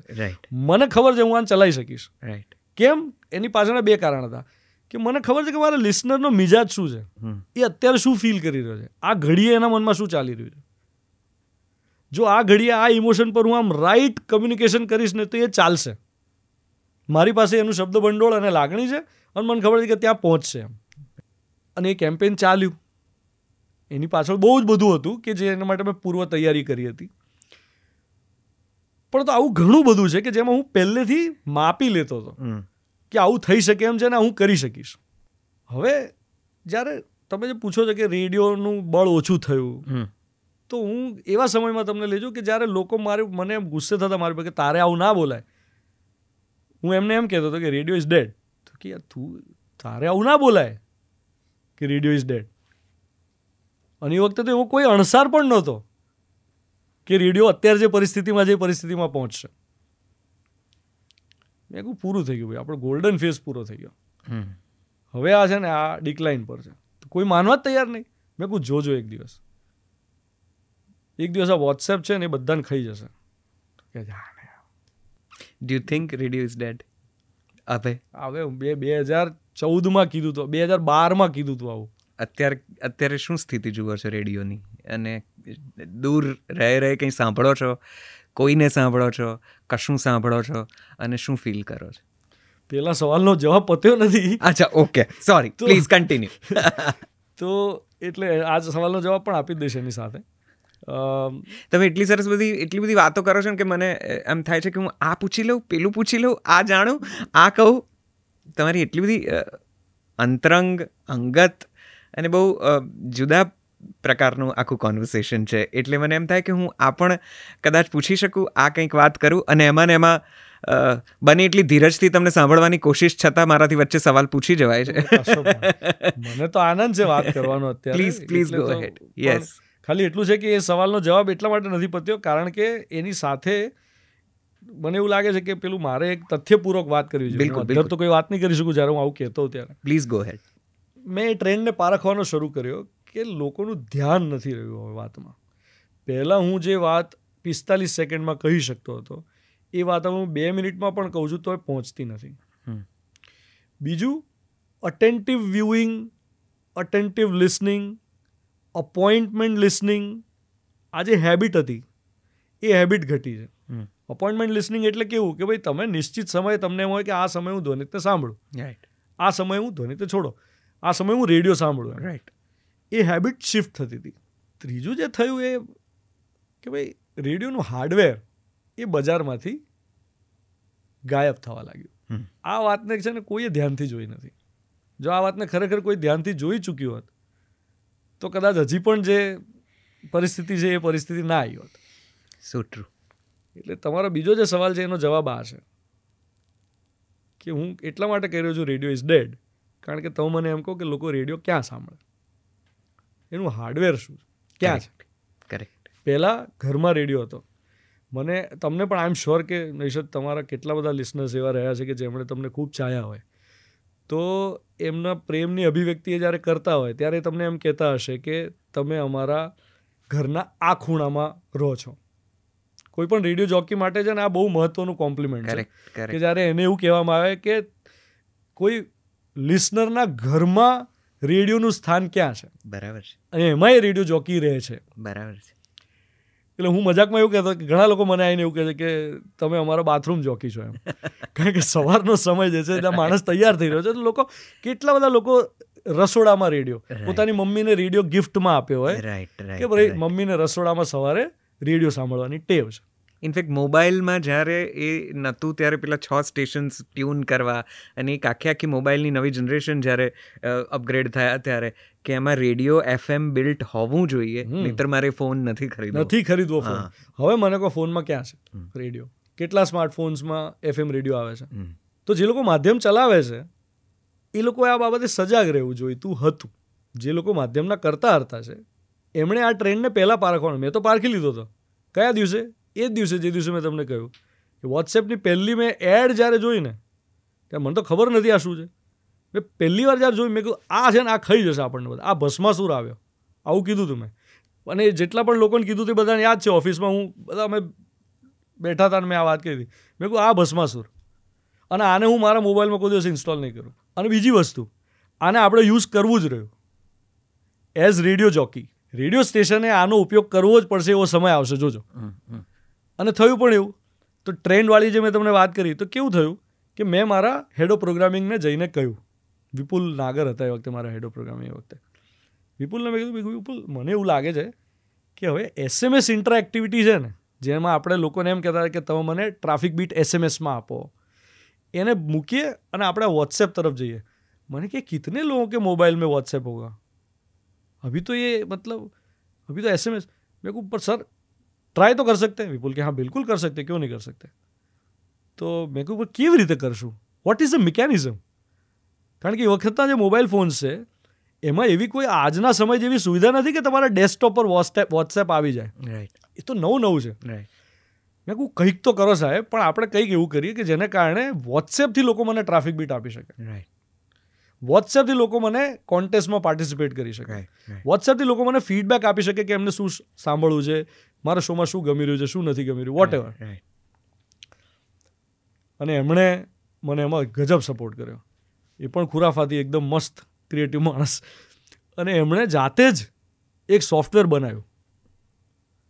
અને થોડા મહિના પછી એમણે મને કીધું કે લીजिए तोहफा, अभी देखिए सन्नाटा इंडस्ट्री में किसी को पता नहीं हम ये कैसे करेंगे. મેં કીધું સારું.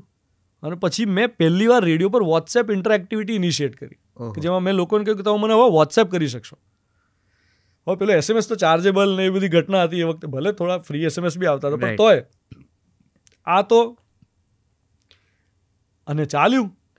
અને ઇન્ડસ્ટ્રીમાં પણ in fact forget industry, within the company people were surprise કે આ તમે કર્યું કેવી રીતે તમને 5,000 લોકો મેસેજ કરે છે એક જ મિનિટમાં.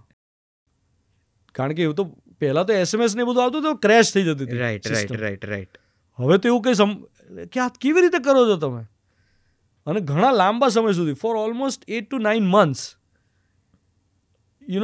we just kept on doing it and everybody was surprised. Nobody had a clue. No other radio station had a clue. Forget competition inside the company also. Nobody had a clue કે આ બે જણા કરે છે કેવી રીતે આ.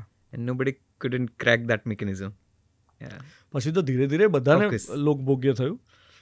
તો મારો મૂળ કહેવાનો મતલબ એ છે કે એ ટ્રેન્ડ જ્યારે મેં પારખ્યો ત્યારે જ મેં કહ્યું હતું કે આના કારણે ધ્યાન ભંગ થશે. આના કારણે લોકોનું ધ્યાન હવે બદલાશે. બદલાતા ક્રમિક રીતે તમે જુઓ અત્યારે કેવી પરિસ્થિતિમાં આપણે છીએ કે જ્યારે વેડિંગ એનિવર્સરીનું ડિનર કરવા માટે પણ પતિ પત્ની ગયા હોય ત્યારે પણ મોબાઈલમાં ધ્યાન વધારે છે ને એકબીજામાં ઓછું. રોજ રાત્રે પથારીમાં સૂતા છે, એક જણ આ બાજુ ચહેરો રાખીને પોતાના મોબાઈલમાં, બીજું આ બાજુ પોતાના મોબાઈલમાં, બંને સાથે છે તે છતાં સાથે નથી, કોઈ બીજી જ દુનિયામાં. અહીં પહોંચી ગયા આપણે ત્યાં પહોંચી ગયા કે આપણે દરેક વસ્તુને ફોટામાં કેપ્ચર કરવા માટે મથીએ છીએ અને એના પછી એ ફોટો જોવાની તસદી લેતા નથી. વાહ. એટલે આપણે ક્ષણને પકડવા માંગીએ છીએ પણ એને જીવી નથી શકતા. આપણે દરેક વસ્તુમાં કંઈક શોધીએ છીએ, સુખ શોધીએ છીએ, પણ આપણને હાથમાં છેટું જ લાગે છે. તો ટ્રેન્ડમાં એવું થયું કે માધ્યમ એની પોતાની તાકાત, એની પોતાની એક એબિલિટી છે રેડિયોની, એ ધીમે ધીમે ગુમાવી રહ્યું હતું, ક્ષીણ થતી જતી હતી. અને એ મેં ટ્રેન્ડ પહેલેથી જોઈ લીધો કે આ થવાનું છે. સમય થતા એવી જગ્યાએ આપણે આવીને પહોંચ્યા જ્યાં બધા હવે પોતાની જાતને વેચવા નીકળ્યા છે સોશિયલ મીડિયા પર. કરેક્ટ. અને મારાથી એવું, મારી જાત પૂરતું એવું નહોતું સહન થતું કે યાર હું આ કરું. વચ્ચે એક નાનકડી, અને હવે એમાં તમે જો પેલું ફિલ્મ વાળો સવાલ પૂછ્યો અને બધું, તો એ પ્રોસેસમાં શું થયું કે ભાઈ એક તો અંદર આ અસંતોષ છે, આ ખાલીપો છે જેનો જવાબ મને મળતો નથી. બીજી બાજુ વ્યાવસાયિક રીતે જે કરવું પડે તો કરવું જ પડે. એટલે મેં પારખી લીધું હતું કે હવેનો જે સમય હશે એ વિઝ્યુઅલ સમય હશે. રેડિયો જોકી દેખાય નહીં અને માત્ર અવાજથી, પોતાના અવાજથી લોકોને એક જનસમૂહીની ઊભી કરે અથવા તો વિચારોથી પ્રભાવિત કરે અને લોકો રોજ એને સાંભળે, એ દિવસો હવે ગયા. હવે મેં કીધું એક દિવસો તો ગયા, તો હવે કરશું શું? એ જવાના જ છે. તો મારે કંઈક ટ્રાન્સેન્ડ તો થવું પડશે, મારે કંઈક જુદું તો કરવું પડશે. એમાં હું વિચારતો હતો કે શું કરું.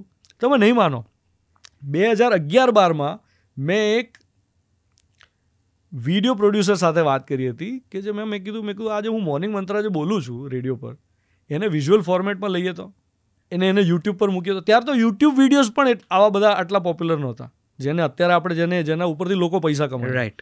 પછી સરવાળે અનફોર્ચ્યુનેટલી એ વખતે એ થયું કે ભાઈ ધ્વનિતની પોતાની યુટ્યુબ ચેનલ હોય કે મિર્ચીની કંપનીની યુટ્યુબ ચેનલ હોય.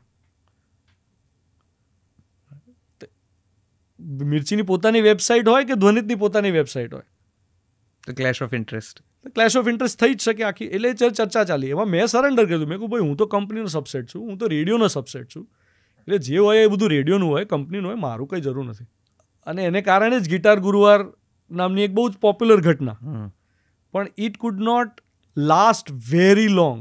આજની તારીખમાં એ જે શરૂઆતના જે વિડીયોઝ છે તમે જુઓ તો ગિટાર ગુરુવાર એ મેડલીના ફોર્મમાં યુટ્યુબ પર આવેલી પહેલી ઘટના છે. એના વિચાર તરીકે જ કદાચ મને લાગે છે કે આજે કેટલા બધા મેશઅપ ને કેટલી બધી મેડલીઝ ને જૂના નવા ગીતોનું ભેગું કરવું ને એ બધું, આઈ થિંક એની શરૂઆતનો મુખ્ય વિચાર કે મૂળભૂત વિચારોમાંનો એક આ વિચાર ગિટાર ગુરુવાર છે. બરાબર. એટલે યુટ્યુબની ક્રોનોલોજીમાં જોઈએ તો એ હિન્દી ગીતો માટે સૌથી પહેલી મેડલી છે રાઈટ રાઈટ. જે આટલી એને લોકોએ સ્વીકારી અથવા તો એને માણી. પણ પછી એ આગળ ના વધી શકી. કેમ? કારણ કે અમુક જગ્યાએ પછી કેવું, હવે ગિટાર ગુરુવાનો શું છે, 7-8 ગીતો છે.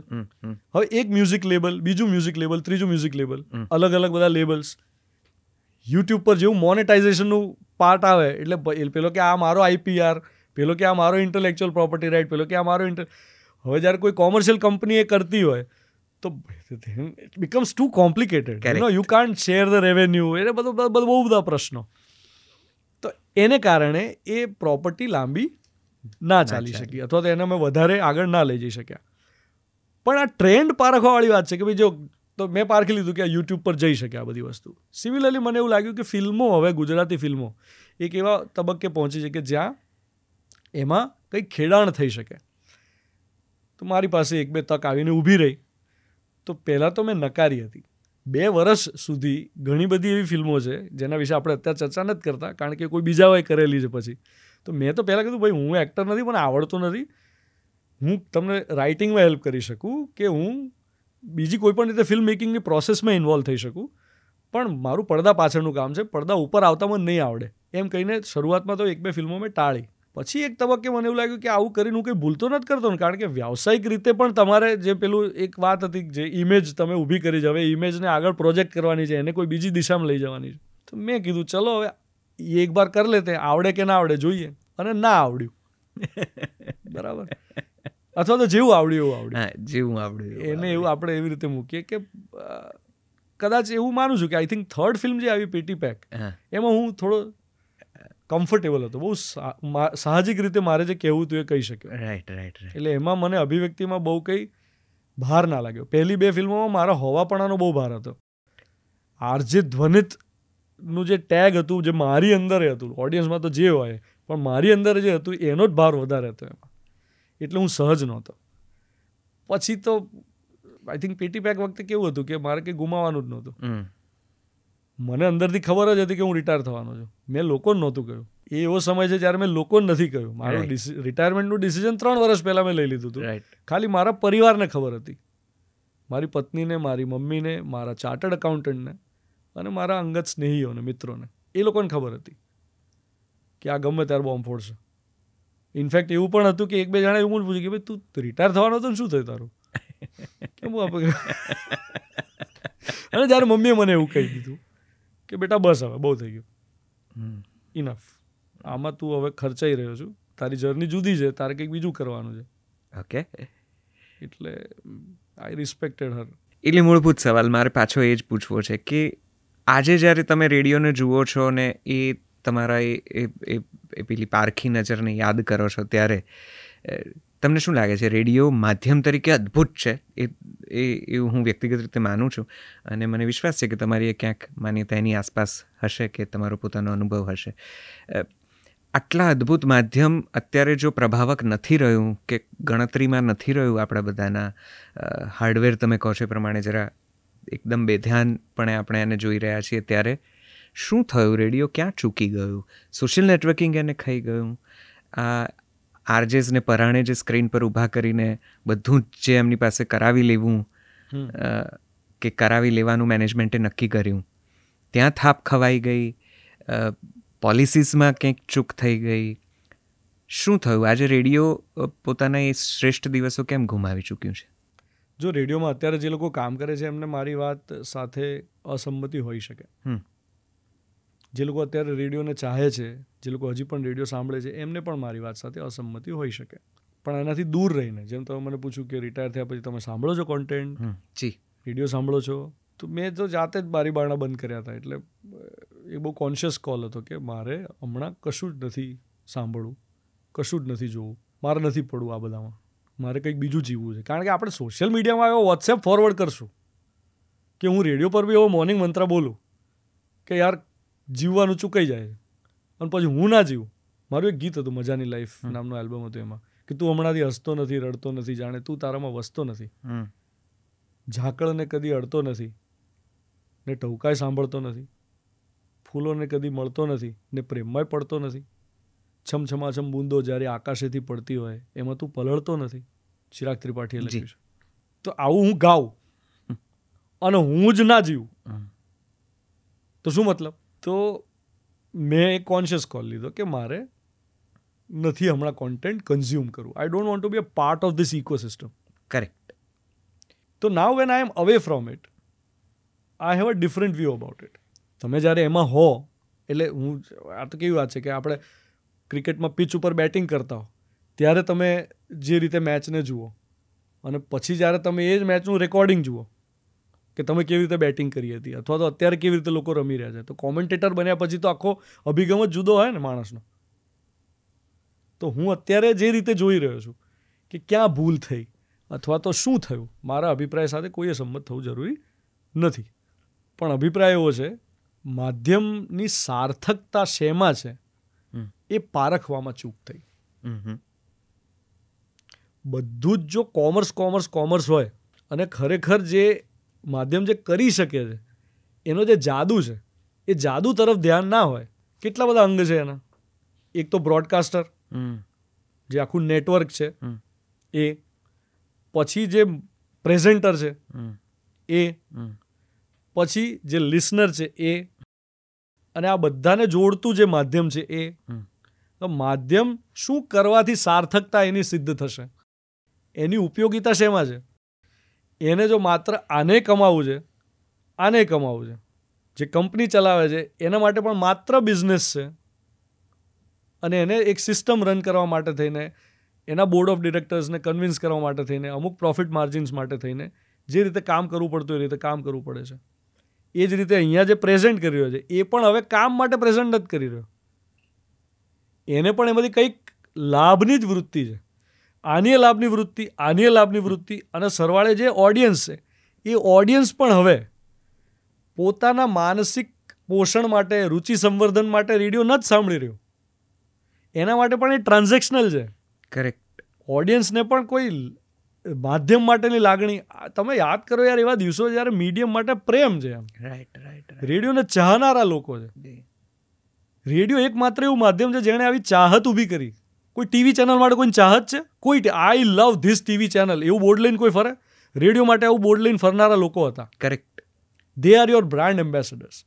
દે were wearing radio of their sleeves. કોઈ પણ જગ્યાએ જાય તો લોકો એને એ રીતે ઓળખે કે આ તો રેડિયોનો ચાહક છે. રાઈટ. હતા ને એવા લોકો? બિલકુલ. હા. અત્યારે બીજું કોઈ માધ્યમ એવું નથી કે જેના માટે આવી ચાહત હોય. ઓબ્સેશન હોઈ શકે. ચાહત ને ઓબ્સેશન બેમાં ફેર છે. Totally agree. અત્યારે ઓબ્સેશન છે સોશિયલ મીડિયાનું, એડિક્શન છે સોશિયલ મીડિયાનું. રેડિયોનું એડિક્શન નહોતું. રેડિયો તમારી રુચિ સંવર્ધન માટે એક જબરદસ્ત સબળ માધ્યમ હતું જે તમારા અંદર છે ને દિશાઓ ખોલી નાખતું હતું. બહુ સાચી વાત છે. હવે આ સાર્થકતા માધ્યમની ના ઓડિયન્સ માટે રહી, ના પ્રેઝેન્ટર્સ માટે રહી. સરવાળે શું થઈ ગયું? ધંધો. બંને માટે. તો સોશિયલ મીડિયાએ રેડિયોને નુકસાન ઘણું પહોંચાડ્યું. હવે એ તો જ્યારે કારણ કે સમય અને પ્રવાહ પણ એ તરફ હતો એટલે આમ જોવા જઈએ તો બીજો કોઈ વિકલ્પ હતો નહીં. સોશિયલ મીડિયાએ ખાલી રેડિયો નુકસાન નથી પહોંચાડ્યું. સોશિયલ મીડિયાએ આપણને હ્યુમેનિટીને જે રીતે જોવી જોઈએ એ જોવાના દૃષ્ટિકોણને નુકસાન પહોંચાડ્યું છે. બહુ સાચી વાત. એટલે હજી મોડું નથી થયું. સોશિયલ મીડિયાનો સદુપયોગ થઈ જ શકે. જેમ કે કોવિડનો સમય છે. આજની તારીખમાં મને જ્યારે સોશિયલ મીડિયા માટે આને કેવી રીતે કહું, ઓકે, સોશિયલ મીડિયા માટે મારા મનમાં એક ગ્રજ હતો. આ જ ગ્રજ કે યાર આણે છે ને મારા માધ્યમને મારી નાખ્યું. અને મને એમ હતું કે યાર જે માધ્યમને કારણે મારી ઓળખ હતી એ એક આના કારણે જઈ રહી છે. માધ્યમે જઈ રહ્યું છે. આ વલોપાતે હતો ક્યારેક? હા. મને બહુ ગ્રજ હતો સોશિયલ મીડિયા માટે. ભલે હું એનો ઉપયોગ કરતો હતો પણ મને અંદરથી એક વલોપાત, મને એમ થાય કે અરે યાર ક્યાં ધ્યાન જતું રહ્યું મારા લિસનરનું, ક્યાં જતો રહ્યો મારો લિસનર એમ. તો એ ગ્રજનું એનું નિર્મૂલન ક્યારે થયું? કોવિડના સમય દરમિયાન. કારણ કે જેવો કોવિડ આવ્યો એના પછી આપણી પાસે એક જ હથિયાર હતું લોકો સુધી પહોંચવાનું, એ હતું સોશિયલ મીડિયા. અને એનો સૌથી જબરદસ્ત ઉપયોગ લોકોએ કર્યો. એનું ખરેખર જે એ સોશિયલ મીડિયાની જે સાર્થકતા છે ને એ માત્ર ને માત્ર એ સમયગાળા દરમિયાન સિદ્ધ થઈ, પ્રતિપાદિત થઈ. કે જો આ છે એનું ખરેખર પ્રયોજન, આનો ઉપયોગ આ રીતે થઈ શકે, કોઈને મદદ કરવા માટે, સાચી માહિતી પહોંચાડવા માટે, કોઈને સાંત્વન આપવા માટે, કોઈનો ટેકો બનવા માટે, આ બધા માટે લોકો એનો ઉપયોગ કર્યો એ વખતે. પણ પછી આપણે જેવા પાછા એમાંથી બહાર આવ્યા એટલે હમ હે જૈસે થે, અને હવે પાછો એનો તો મને એવું લાગવા લાગ્યું કે I don't want to be a part of this. Right. એટલે એટલે મૂળ જે છે રેડિયો અત્યારે જે સ્થિતિમાં છે એમાંથી પણ એને પાછો એની યથાસ્થિતિ, એનો જે ચામ હતો એમાં લાવી શકાય એમ છે એવું માનું છું. શું કરવું જોઈએ? રેડિયોને તમારા જેવા લોકોની જરૂર છે, જે લોકો કન્ટેન્ટને પ્રયોજન સાથે ક્રિએટ કરીને લોકો સુધી પહોંચાડવાની તાકાત ધરાવે છે. એમનામાં એ પ્રતિભા છે અને એ લોકો જે નથી જોઈ શકતા, ઓડિયન્સ જે જોઈ નથી શકતી, એ પ્રસ્તુત કરી શકે. ઓડિયન્સને ખબર નથી એમને શું જોઈએ છે, આપણે એમને કહેવાનું છે કે એમને શું જોઈએ છે, કે લો આ જોઈએ છે તમારે, તમને નહોતી ખબર પણ આ તમારા માટે છે. અને એ જ્યારે એને સ્વીકારે છે એને એમ થાય અરે વાહ મજા પડી ગઈ. એવી ટેલેન્ટની જરૂર છે રેડિયોને. આ પહેલું. અને બીજું, જો પ્રેક્ટિકલ સંદર્ભમાં કહું તો મને એવું લાગે છે કે રેડિયોને ન્યૂઝની જરૂર છે. હા, ધેટ્સ અ બિગ સ્ટેટમેન્ટ.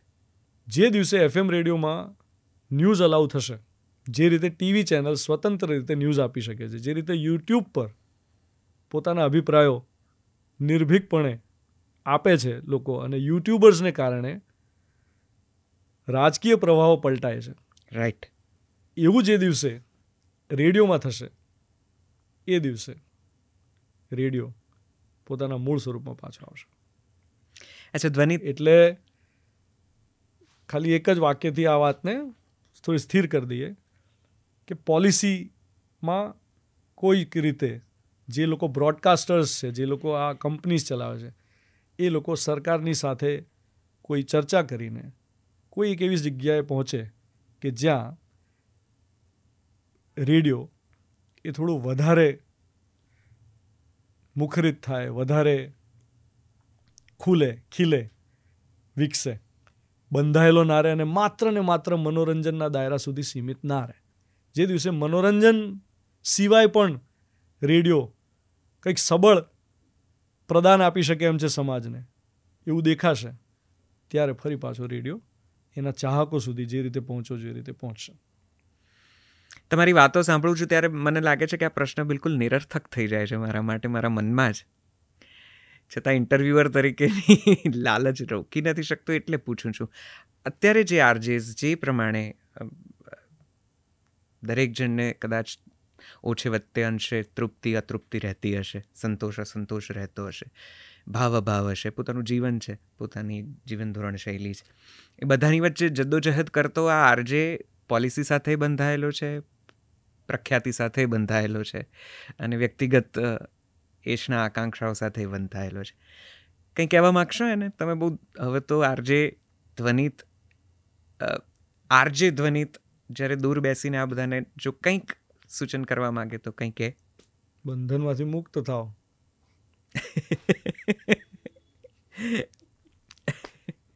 વ્યક્તિગત એષણાઓ આકાંક્ષાઓ સાથે જે બંધન છે એમાંથી સૌથી પહેલાં મુક્ત થાઓ અને જવાબદારીનું વહન કરવાની પાત્રતા કેળવો. ઓકે. જ્યારે માઇક્રોફોન આપણી સામે હોય, ઓડિયન્સ ભલે દેખાતી ના હોય પણ ઓડિયન્સ તો છે. ઇવન સોશિયલ મીડિયા પર જ્યારે આપણે પ્રસ્તુત થઈએ ત્યારે પણ પોપ્યુલારિટીની સાથે, લોકપ્રિયતાની સાથે એના પછીનું જે પગથિયું છે એ જવાબદારીનું છે. તો એ જવાબદારી સુધી જે જે લોકો પહોંચે છે એ લોકો સમાજમાં સન્માન પામે છે. એટલે રેડિયોના બ્રોડકાસ્ટિંગમાં જેટલા પણ આપણા અત્યારના સમયકાળ દરમિયાન જેટલા પણ લોકો લોકપ્રિય થયા છે, એમની પોપ્યુલારિટી પાછળનું એક કારણ એ છે કે એમણે સમાજને કંઈક ને કંઈક આપવાનો પ્રયત્ન કર્યો છે. સમાજને એવું લાગ્યું છે કે આ એક બહુ સરસ કામ કર્યું તમે. સોસાયટીને જ્યારે એઝ અ હોલ એવું લાગે ને કે હા એમણે આ બરાબર કર્યું, તો ત્યારે તમે મનોરંજનથી ઉપર ઉઠો છો. માત્ર તમે કોઈ ફોર ધ મોમેન્ટ મનોરંજન નથી આપી રહ્યા, તમે કંઈક લાંબા ગાળાની વાત કરી રહ્યા છો. તો એવું કરતાં જ્યારે લોકો થશે, ઇવન સોશિયલ મીડિયા પર પણ, કે જેટલા પણ આપણે એમ કહ્યું કે યુટ્યુબર્સ આજે રાજકીય પ્રભાવો પલટે છે, તો એ કેવી રીતે પલટે છે? કોઈને સાંભળવા નવરું નથી. આમ જોવા જાવ તો કોઈ આપણને બંને અત્યારે કોઈ શું કરવા સાંભળે? હું કેમ આપું કોઈને ટાઈમ? એવી જ માનસિકતા છે ને. તે છતાં એવું થાય છે. કેમ? કારણ કે દરેક માણસ સામાજિક રીતે કંઈક ને કંઈક વધારે સારું થતું જોવા માગે છે. રાઈટ. જે પણ આપણે અત્યારે જીવી રહ્યા છે એમાં ક્યાંક ખાલીપો છે, અને ખાલીપો ભરાય એવું બધા ઈચ્છે છે. તો એવું જ્યારે પણ થશે, કોઈ પણ ઇનિશિયેટિવ એવો લેવાય કે જે કોઈ પ્રીચી ના હોય, પણ એનાથી આમ તમને આમ મેનિફેસ્ટ થતું દેખાય, એમ તમને આમ દેખાય કે આ ખરેખર સારું કામ થયું. એવું જે કરતા થશે એ લોકો, મને એવું લાગે છે કે ધીરે ધીરે એક્સપાન્શન થશે એમની પર્સનાલિટીનું. ફિલ્મો અને ક્રિકેટ તમારા અત્યંત પ્રિય વિષયો રહ્યા છે. ભાઈ, મેં છે ને બહુ ભૂલો કરી છે લાઈફમાં. એમાંની એક ભૂલ હું આ ગણું છું કે કેટલું બધું એવું કર્યું છે બિનજરૂરી હતું એમ. જેમ કે મૂવી રિવ્યૂઝ બિનજરૂરી નહોતા, પણ હું તો ઓવરઓલ જ કહું છું કે મેં કેટલું બધું એવું કર્યું. મને અત્યારે પાછળ વળીને એમ થાય કે યાર ખોટા રવાડે ચડાયા લોકોને એમ. કેટલો કામોન્માદ, કેટલો બધો એમ ગીતો થકી, વાતો થકી નથી કર્યો. જરૂર હતી એમ. પોતે એ કામોન્માદમાં રહ્યા અને લોકોને કરાયા એમ.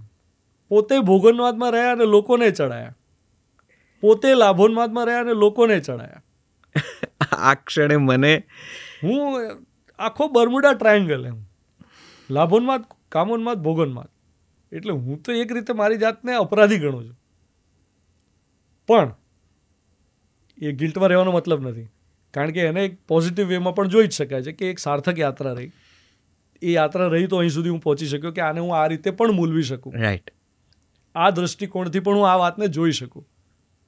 હવે પ્રશ્ન તમારો કે ક્રિકેટ અને બોલિવૂડ. ફિલ્મો બહુ ગમતી, અને તમે ઘણી બધી ફિલ્મો જોઈને કેટલું બધું જોવી ના જોઈએ, જોવી જોઈએ કે ના જોવી જોઈએ એવા તમારા મંતવ્યો પણ આવ્યા.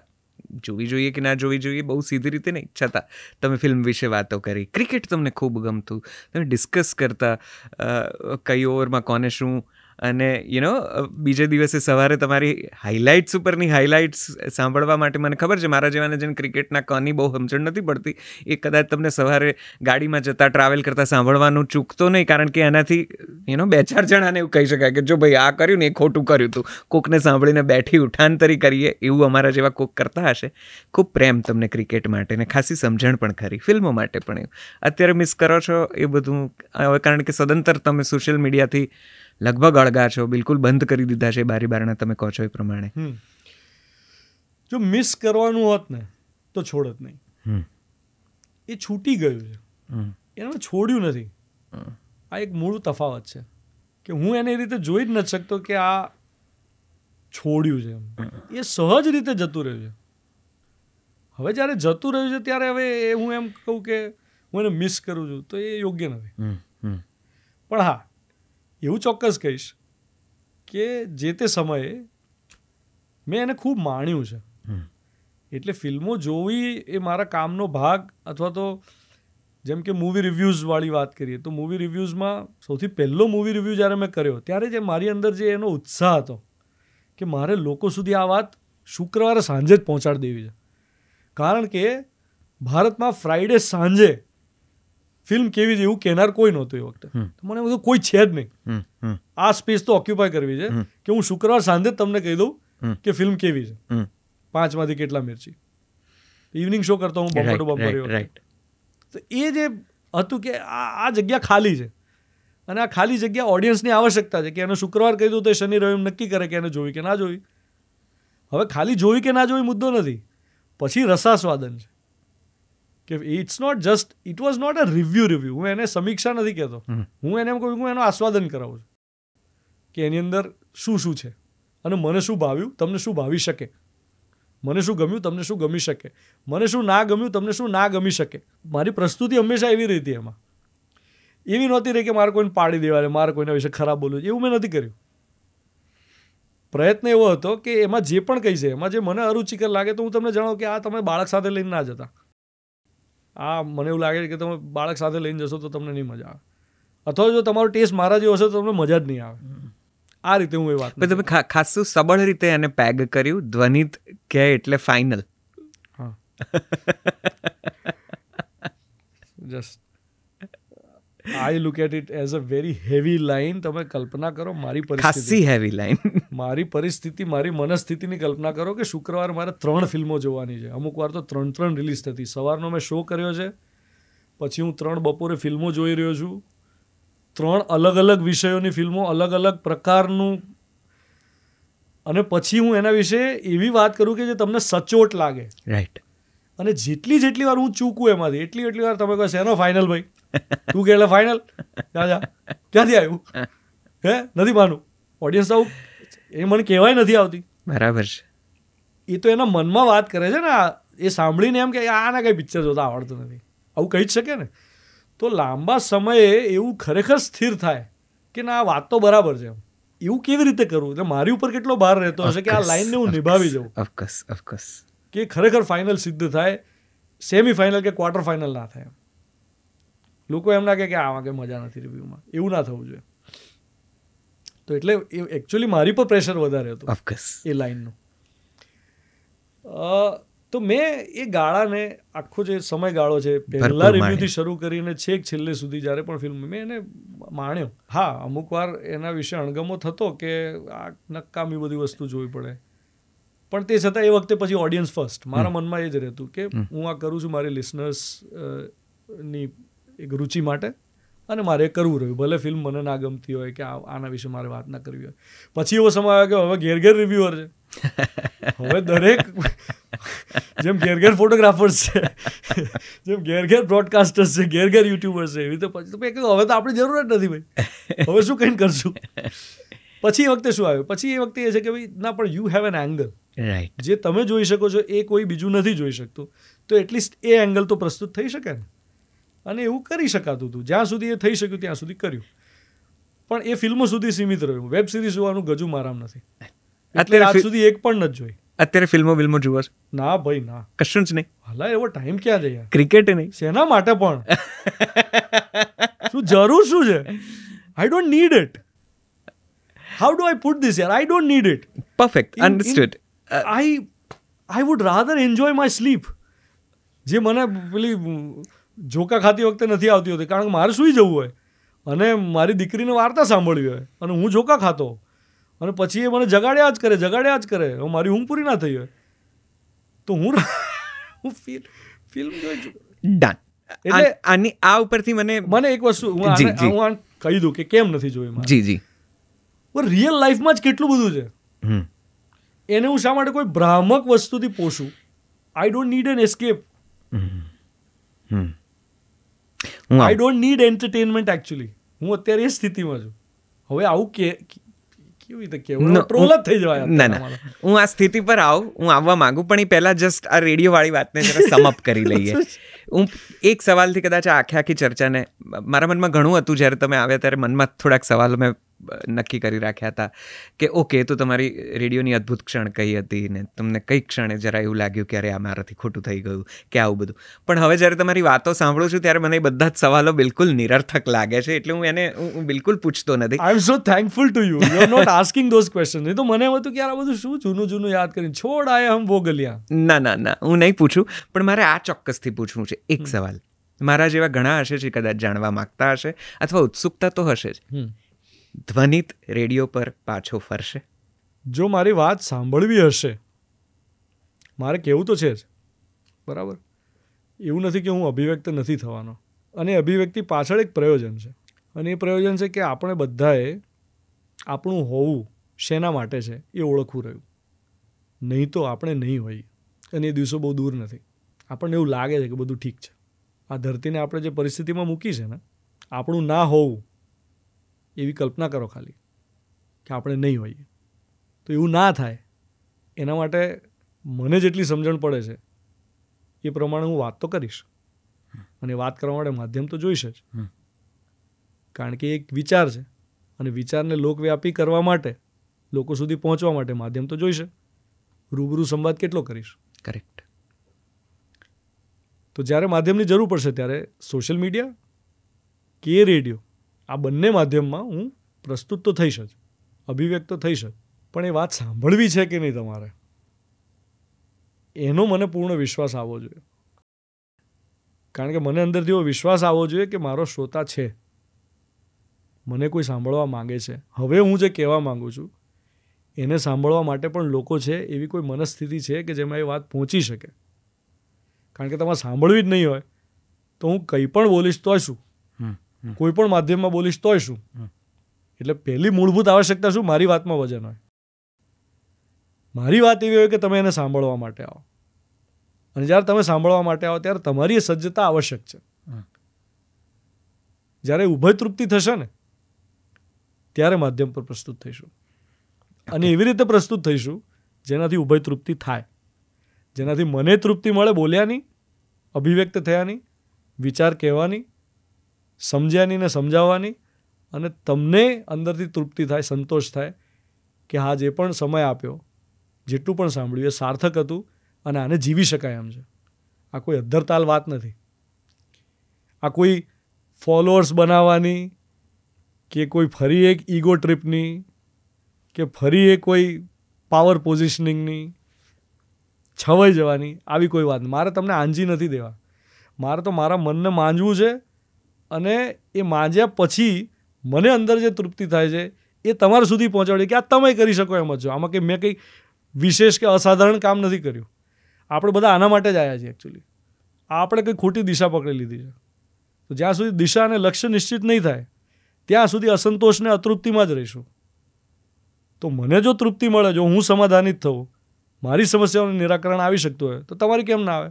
હું કંઈ અલગ છું? મારા માથે શિંગડા છે? એવું કશું જ નથી. તો આ વાત પ્રસ્તુત ચોક્કસ કરીશ. ક્યારે અને કેવી રીતે એ બાબતે મારે હજી વધારે સજ્જતા કેળવવાની જરૂર છે. સો આઈ એમ ટેકિંગ માય ટાઈમ. હું ઇન સિમ્પલર વર્ડ્સ પેલી ગોફણમાં જે પણછ જે છે એને પાછળ ખેંચી રહ્યો છું તીરની. બરાબર મને એકવાર થાય કે હવે તીર છોડવું છે એટલે છોડીશ. અને અમે બધા જ ક્ષણની બહુ આતુરતાથી રાહ જોઈશું. પણ જેટલી વાતો તમે કરી રહ્યા છો, હું સાંભળી રહ્યો છું, ત્યારે હું ખુદ એક જુદી દિશા પકડી રહ્યો છું. હું ક્યાંક જુદી જગ્યાએ જઈ રહ્યો છું અને હું ભૂલી જાઉં છું કે હું અહીંયા તમારી સામે કંઈક ઇન્ટરવ્યુઅરની ભૂમિકામાં કે એ સંવાદ સાધવા માટે બેઠો છું. ધ્વનિ, આ એક પ્રકારની સાધુતા આવતી જાય છે. આ અંદરનું આધ્યાત્મ, અંદરની આધ્યાત્મિકતા ઢંઢોળી રહી છે. ક્યાંક કોઈક જીવ અંદરનો કહી રહ્યો છે કે આ વૈરાગ્ય છે, આ ખૂબ સમૃદ્ધિ પછીનો ખાલીપો છે, ખૂબ સફળતા પછીની રિક્તતા છે, અને એનું વૈરાગ્ય છે. આ હવે આ દિશા કઈ તરફ તમને લઈ જઈ રહી છે? કારણ કે ઘણી બધી એવી વાતો છે જે કદાચ મોટે ભાગે અમે ક્યાંક વ્યાસપીઠ ઉપર સાંભળી છે, કોઈકના કેસરિયા વાઘામાં લપેટાયેલી સાંભળી છે, કોઈકની કથામાં કદાચ સાંભળી છે, યા તો કોઈ સ્પિરિચ્યુઅલ ગુરુ કે મોટિવેશનલ સ્પીકર અને હીલરના રીલ્સમાં કે વિડીયોઝમાં સાંભળી છે, ને એમ કહે છે કે હમ રાસ્તા ભટક ગયે હૈ. આ કઈ સાધુતાનો દોર છે? કઈ રીતે જુઓ છો પોતાને અત્યારે? તો હું એને આવી કોઈ રીતે જોતો નથી. આવી કોઈ ભૂમિકામાં પણ હું મારી જાતને જોતો નથી. હું નથી મારી જાતને એ રીતે જોતો કે હું કોઈ મોટિવેશનલ સ્પીકર સ્પેસમાં જાઉં, કોઈ હીલર સ્પેસમાં જાઉં, કોઈ સ્પિરિચ્યુઅલ લીડર સ્પેસમાં જાઉં. આવી કોઈ વાતમાં હું મારી જાતને જોઈ નથી. મને છે ને એવું સમજાઈ ગયું કે ખૂબ બધું પામ્યા પછી પણ એ જે ખાલીપો છે ને એ સમજણનો ખાલીપો છે. કે આ બધું પામી તો લીધું છે પણ એમાં સમજણ છે ખરી? આ જેટલું પણ પામ્યો અત્યાર સુધીમાં એ દરેકની હેસિયત મને ખબર પડી ગઈ. એટલે મને સમજાઈ ગયું કે આ આટલું છે, એમ આનાથી વધારે આની કોઈ ક્ષમતા નથી, આનાથી વધારે આ મને તૃપ્ત કરી શકે એમ નથી. ખરી તૃપ્તિ એ સંબંધોમાં છે. ખરી તૃપ્તિ એ સંબંધને ઓળખવામાં અને એની અંદર જે મૂલ્ય છુપાયેલું છે ને એનો નિર્વાહ કરવામાં છે. હવે કેવી રીતે કરવું? આપણે સંબંધોમાં જીવતા નથી, ખાલી નામ આપેલા છે. ખરા અર્થમાં જોઈએ તો આપણે સંબંધોમાં પૂરેપૂરું જીવી નથી શકતા, અને એને કારણે આપણી જે પણ સંબંધમાં અતૃપ્તિ હોય છે ને એ અતૃપ્તિ આપણા બાકીના જીવનમાં રિફ્લેક્ટ થાય છે. એટલે હું એક બિઝનેસમેન તરીકે ગમે એટલો સફળ હોઉં, હું એક રેડિયો જોકી તરીકે ગમે એટલો સફળ હોઉં, હું એક અભિનેતા ગાયક તરીકે ગમે એટલો સફળ હોઉં, પણ જો હું અંગત સંબંધમાં અતૃપ્ત હોઈશ ને તો મને ક્યાંય ચેન નહીં પડે. પછી એ બાકી બધું એ આ જે ખાલીપો છે ને એને પૂરવા માટેના રસ્તા હશે કે અહીંયા સંતોષ નથી એટલા માટે પછી બહાર કોઈને કોઈ રીતે. તો છેલ્લા થોડા સમયમાં મને એવું સમજાયું નહીં સર કે આ જે ખાલીપો છે એને પૂરવા માટેની જે સમજણ છે એ જો સમજણ આવી જાય, મારું જે કોન્શિયસનેસ છે એ જો ડેવલપ થઈ જાય. અત્યાર સુધી હું જે એનિમલ કોન્શિયસનેસથી જીવ્યો, જેમાં માત્ર મારી વૃત્તિ કંઈક ભોગવી લેવાની હતી, કંઈક પામી લેવાની હતી, કંઈક લાભ લઈ લેવો એવી વૃત્તિ હતી, એ કોન્શિયસનેસ જો શિફ્ટ થાય અને ખરેખર હ્યુમન કોન્શિયસનેસ જેવી હોવી જોઈએ, હ્યુમન કોન્શિયસનેસ એક્ઝેક્ટલી શું છે એ જો મને ક્લિયર થઈ જાય, જો મને સમજાઈ જાય અને એ પ્રમાણે જો મારું આચરણ થઈ જાય તો કેટલી તૃપ્તિ હોય. પછી ક્યાં અવકાશ છે? મતલબ આપણે ગોલમાલ જેવી ફિલ્મ જોઈએ તો એમાં આપણને ખબર પડે કે એક જુઠ્ઠું બોલ્યા પછી બીજું જુઠ્ઠું, પછી ત્રીજું જુઠ્ઠું, પછી ચોથું જુઠ્ઠું, પછી એક જૂઠનો સહારો, કેટલી લાંબી ચેન રિએક્શન ચાલે ને છેવટે કોઈ જૂઠથી કંટાળી જાય કે મારે આને જ જોઈતું અને હું આવો છું અને હું એડમિટ કરું છું કે હું આવો છું. આ મેં એક પ્રતીક તરીકે અત્યારે યુઝ કર્યું આ વાતને સમજાવવા માટે. હકીકતમાં આપણે આપણી લાઈફમાં જોઈશું તો આપણે આવું જ કરી રહ્યા છે. આ બધાનો એક ભાર, એનો એક થાક બધાને ભેગો થાય છે. પછી એની સાથે શું કરવું એ સમજાતું નથી અને આ બાજુનો ખાલીપો ભરાતો નથી. આ બધું જ ભેગું કરી લીધું. અરે ભાઈ કરીએ જશું, ખૂબ બધા પૈસા ભેગા કરશું, બરાબર, ખૂબ બધા પૈસા ભેગા કરીને કરીશું. સુવિધા અને સંગ્રહ આ બે જ વસ્તુ. એના પછીનું એક લેવલ છે સુવિધા અને સંગ્રહ મારી પાસે થઈ ગયા તો એનો ભોગ અને અતિભોગ, એની કોઈ તૃપ્તિ છે? 700 કરોડ લોકો છે દુનિયામાં. 700 કરોડ લોકોના ભોગ અતિભોગની કોઈ તૃપ્તિનો કોઈ પોઈન્ટ છે? મંગળ પર રહેવા જતો રહું, ત્યાં તૃપ્ત થઈ જઈશ? આખો ટાપુ મારો હોય, આખો દેશ મારો હોય, એટલી જમીન ભેગી કરી લો. આપણે નાના હતા ને ત્યારે ટોલ્સ્ટોયની એક સ્ટોરી છે ને દૂરદર્શન પર, એની એક પેલી વાર્તા હતી કે એક માણસે કીધું કે તું દોડ સૂર્યાસ્ત સુધી અને પછી બધી જમીન ભેગી જેટલી થાય એટલી તારી. અને પછી પેલો છેવટે કોલેપ્સ થઈ ગયો દોડતા દોડતા. બહુ ભેગી કરી પછી પહોંચી ના શક્યો પાછો અને કોલેપ્સ થઈ ગયો. તો મળી કેટલી જમીન? કબર જેટલી. એ વાર્તા એ વખતે કંઈ સમજાઈ નહોતી મને, પણ હવે જ્યારે જોઉં છું તો એમ થાય કે યાર ક્યાં, મતલબ આખો દેશ મારો થઈ જાય એટલી જમીન ભેગી કરી લો તો શું? ખૂબ બધા રૂપિયા હોય તો શું? પણ અને આ કોઈ મોટિવેશનલ સ્પેસવાળી વાત નથી કરી, હું મારી અંદરની વાત કરી રહ્યો છું. રાઈટ. હું પેલા કોઈ એ that's not how I am putting this. એમ હું સમજી શકું છું. શું થાય એમ? શું સિદ્ધ થઈ જાય? છેવટે એક બેસાડાની જાહેર ખબરમાં સમય જવાનું છે. પણ આટલી તો પ્લીઝ તો આ ખાલીપો પૂરાય કેવી રીતે? તો જીવવાનું શું છે પછી? જેને હું હ્યુમન કોન્શિયસનેસ તરીકે જોઉં છું એ છે શું?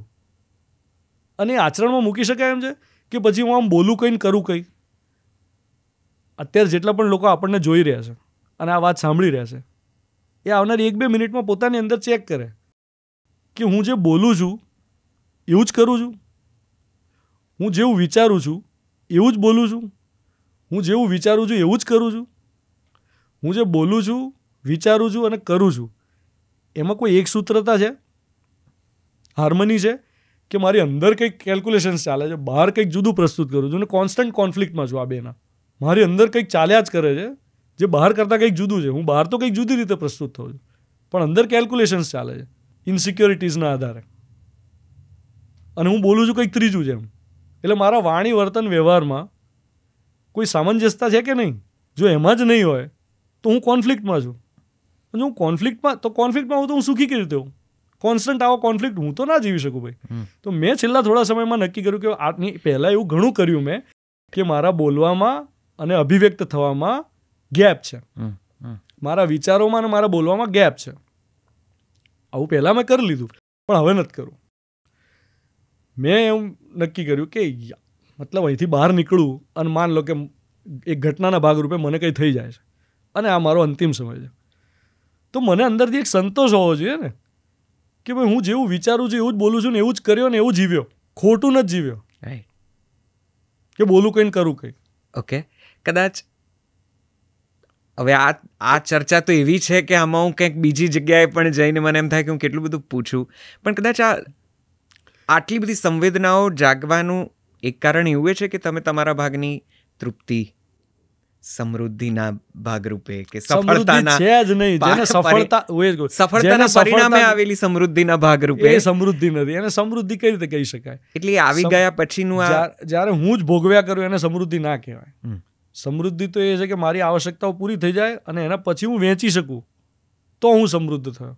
ભાઈ બહુ જાડો સવાલ. તો આ બધું મેળવી લીધા પછી આ જ્ઞાન, બધા એવું જ કહે કે આ બધું મેળવી લીધા પછી જ્ઞાન થાય, તો એના માટે પ્રયત્ન એ કરવાનો છે, મને એવું લાગે છે કે આ મેળવ્યા પછી, જેને આપણે ખાલી જગ્યા પછીનું ડાપણ ના કહીએ,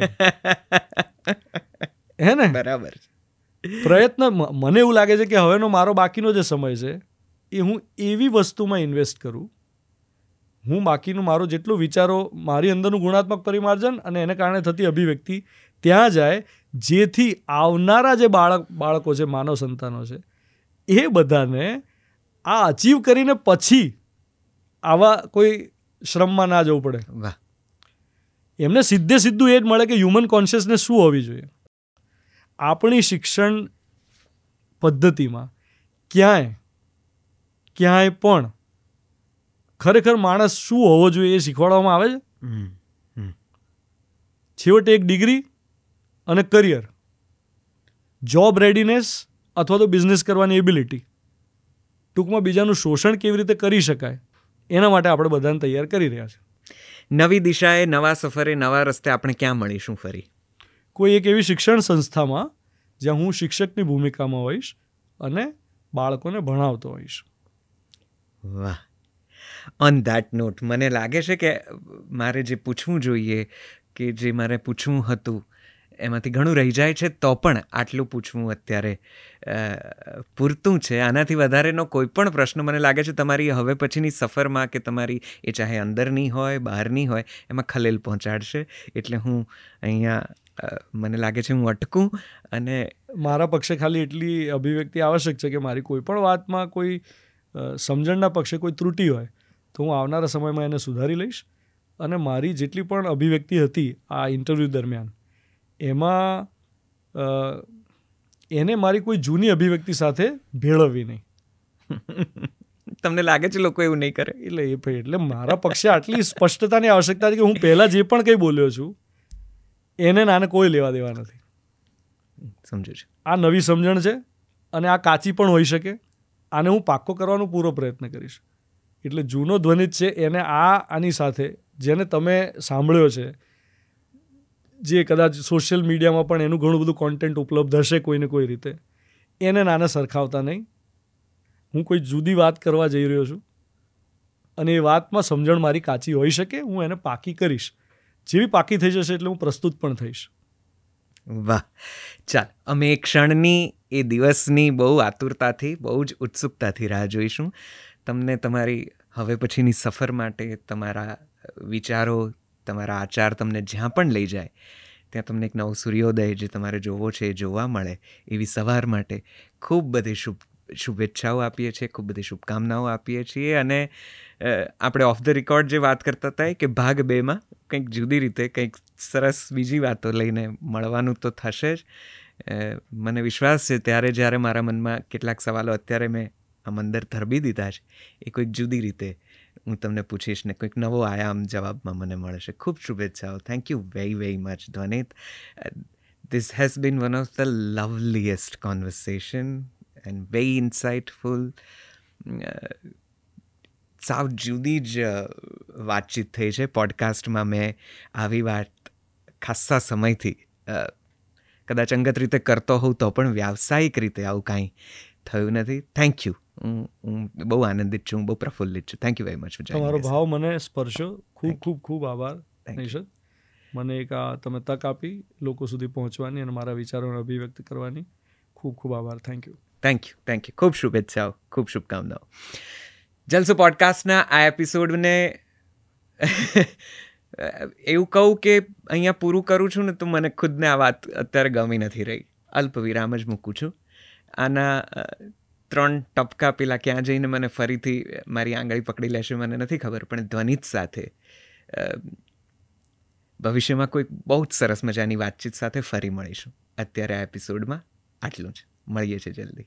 જલસો બાય ધ વે ડાઉનલોડ કરી લેજો. પ્લે સ્ટોર, એપ સ્ટોર પર ગુજરાતી ભાષાને સમર્પિત આ એકમાત્ર એપ્લિકેશન છે. મળીએ છીએ. આવજો. નમસ્તે.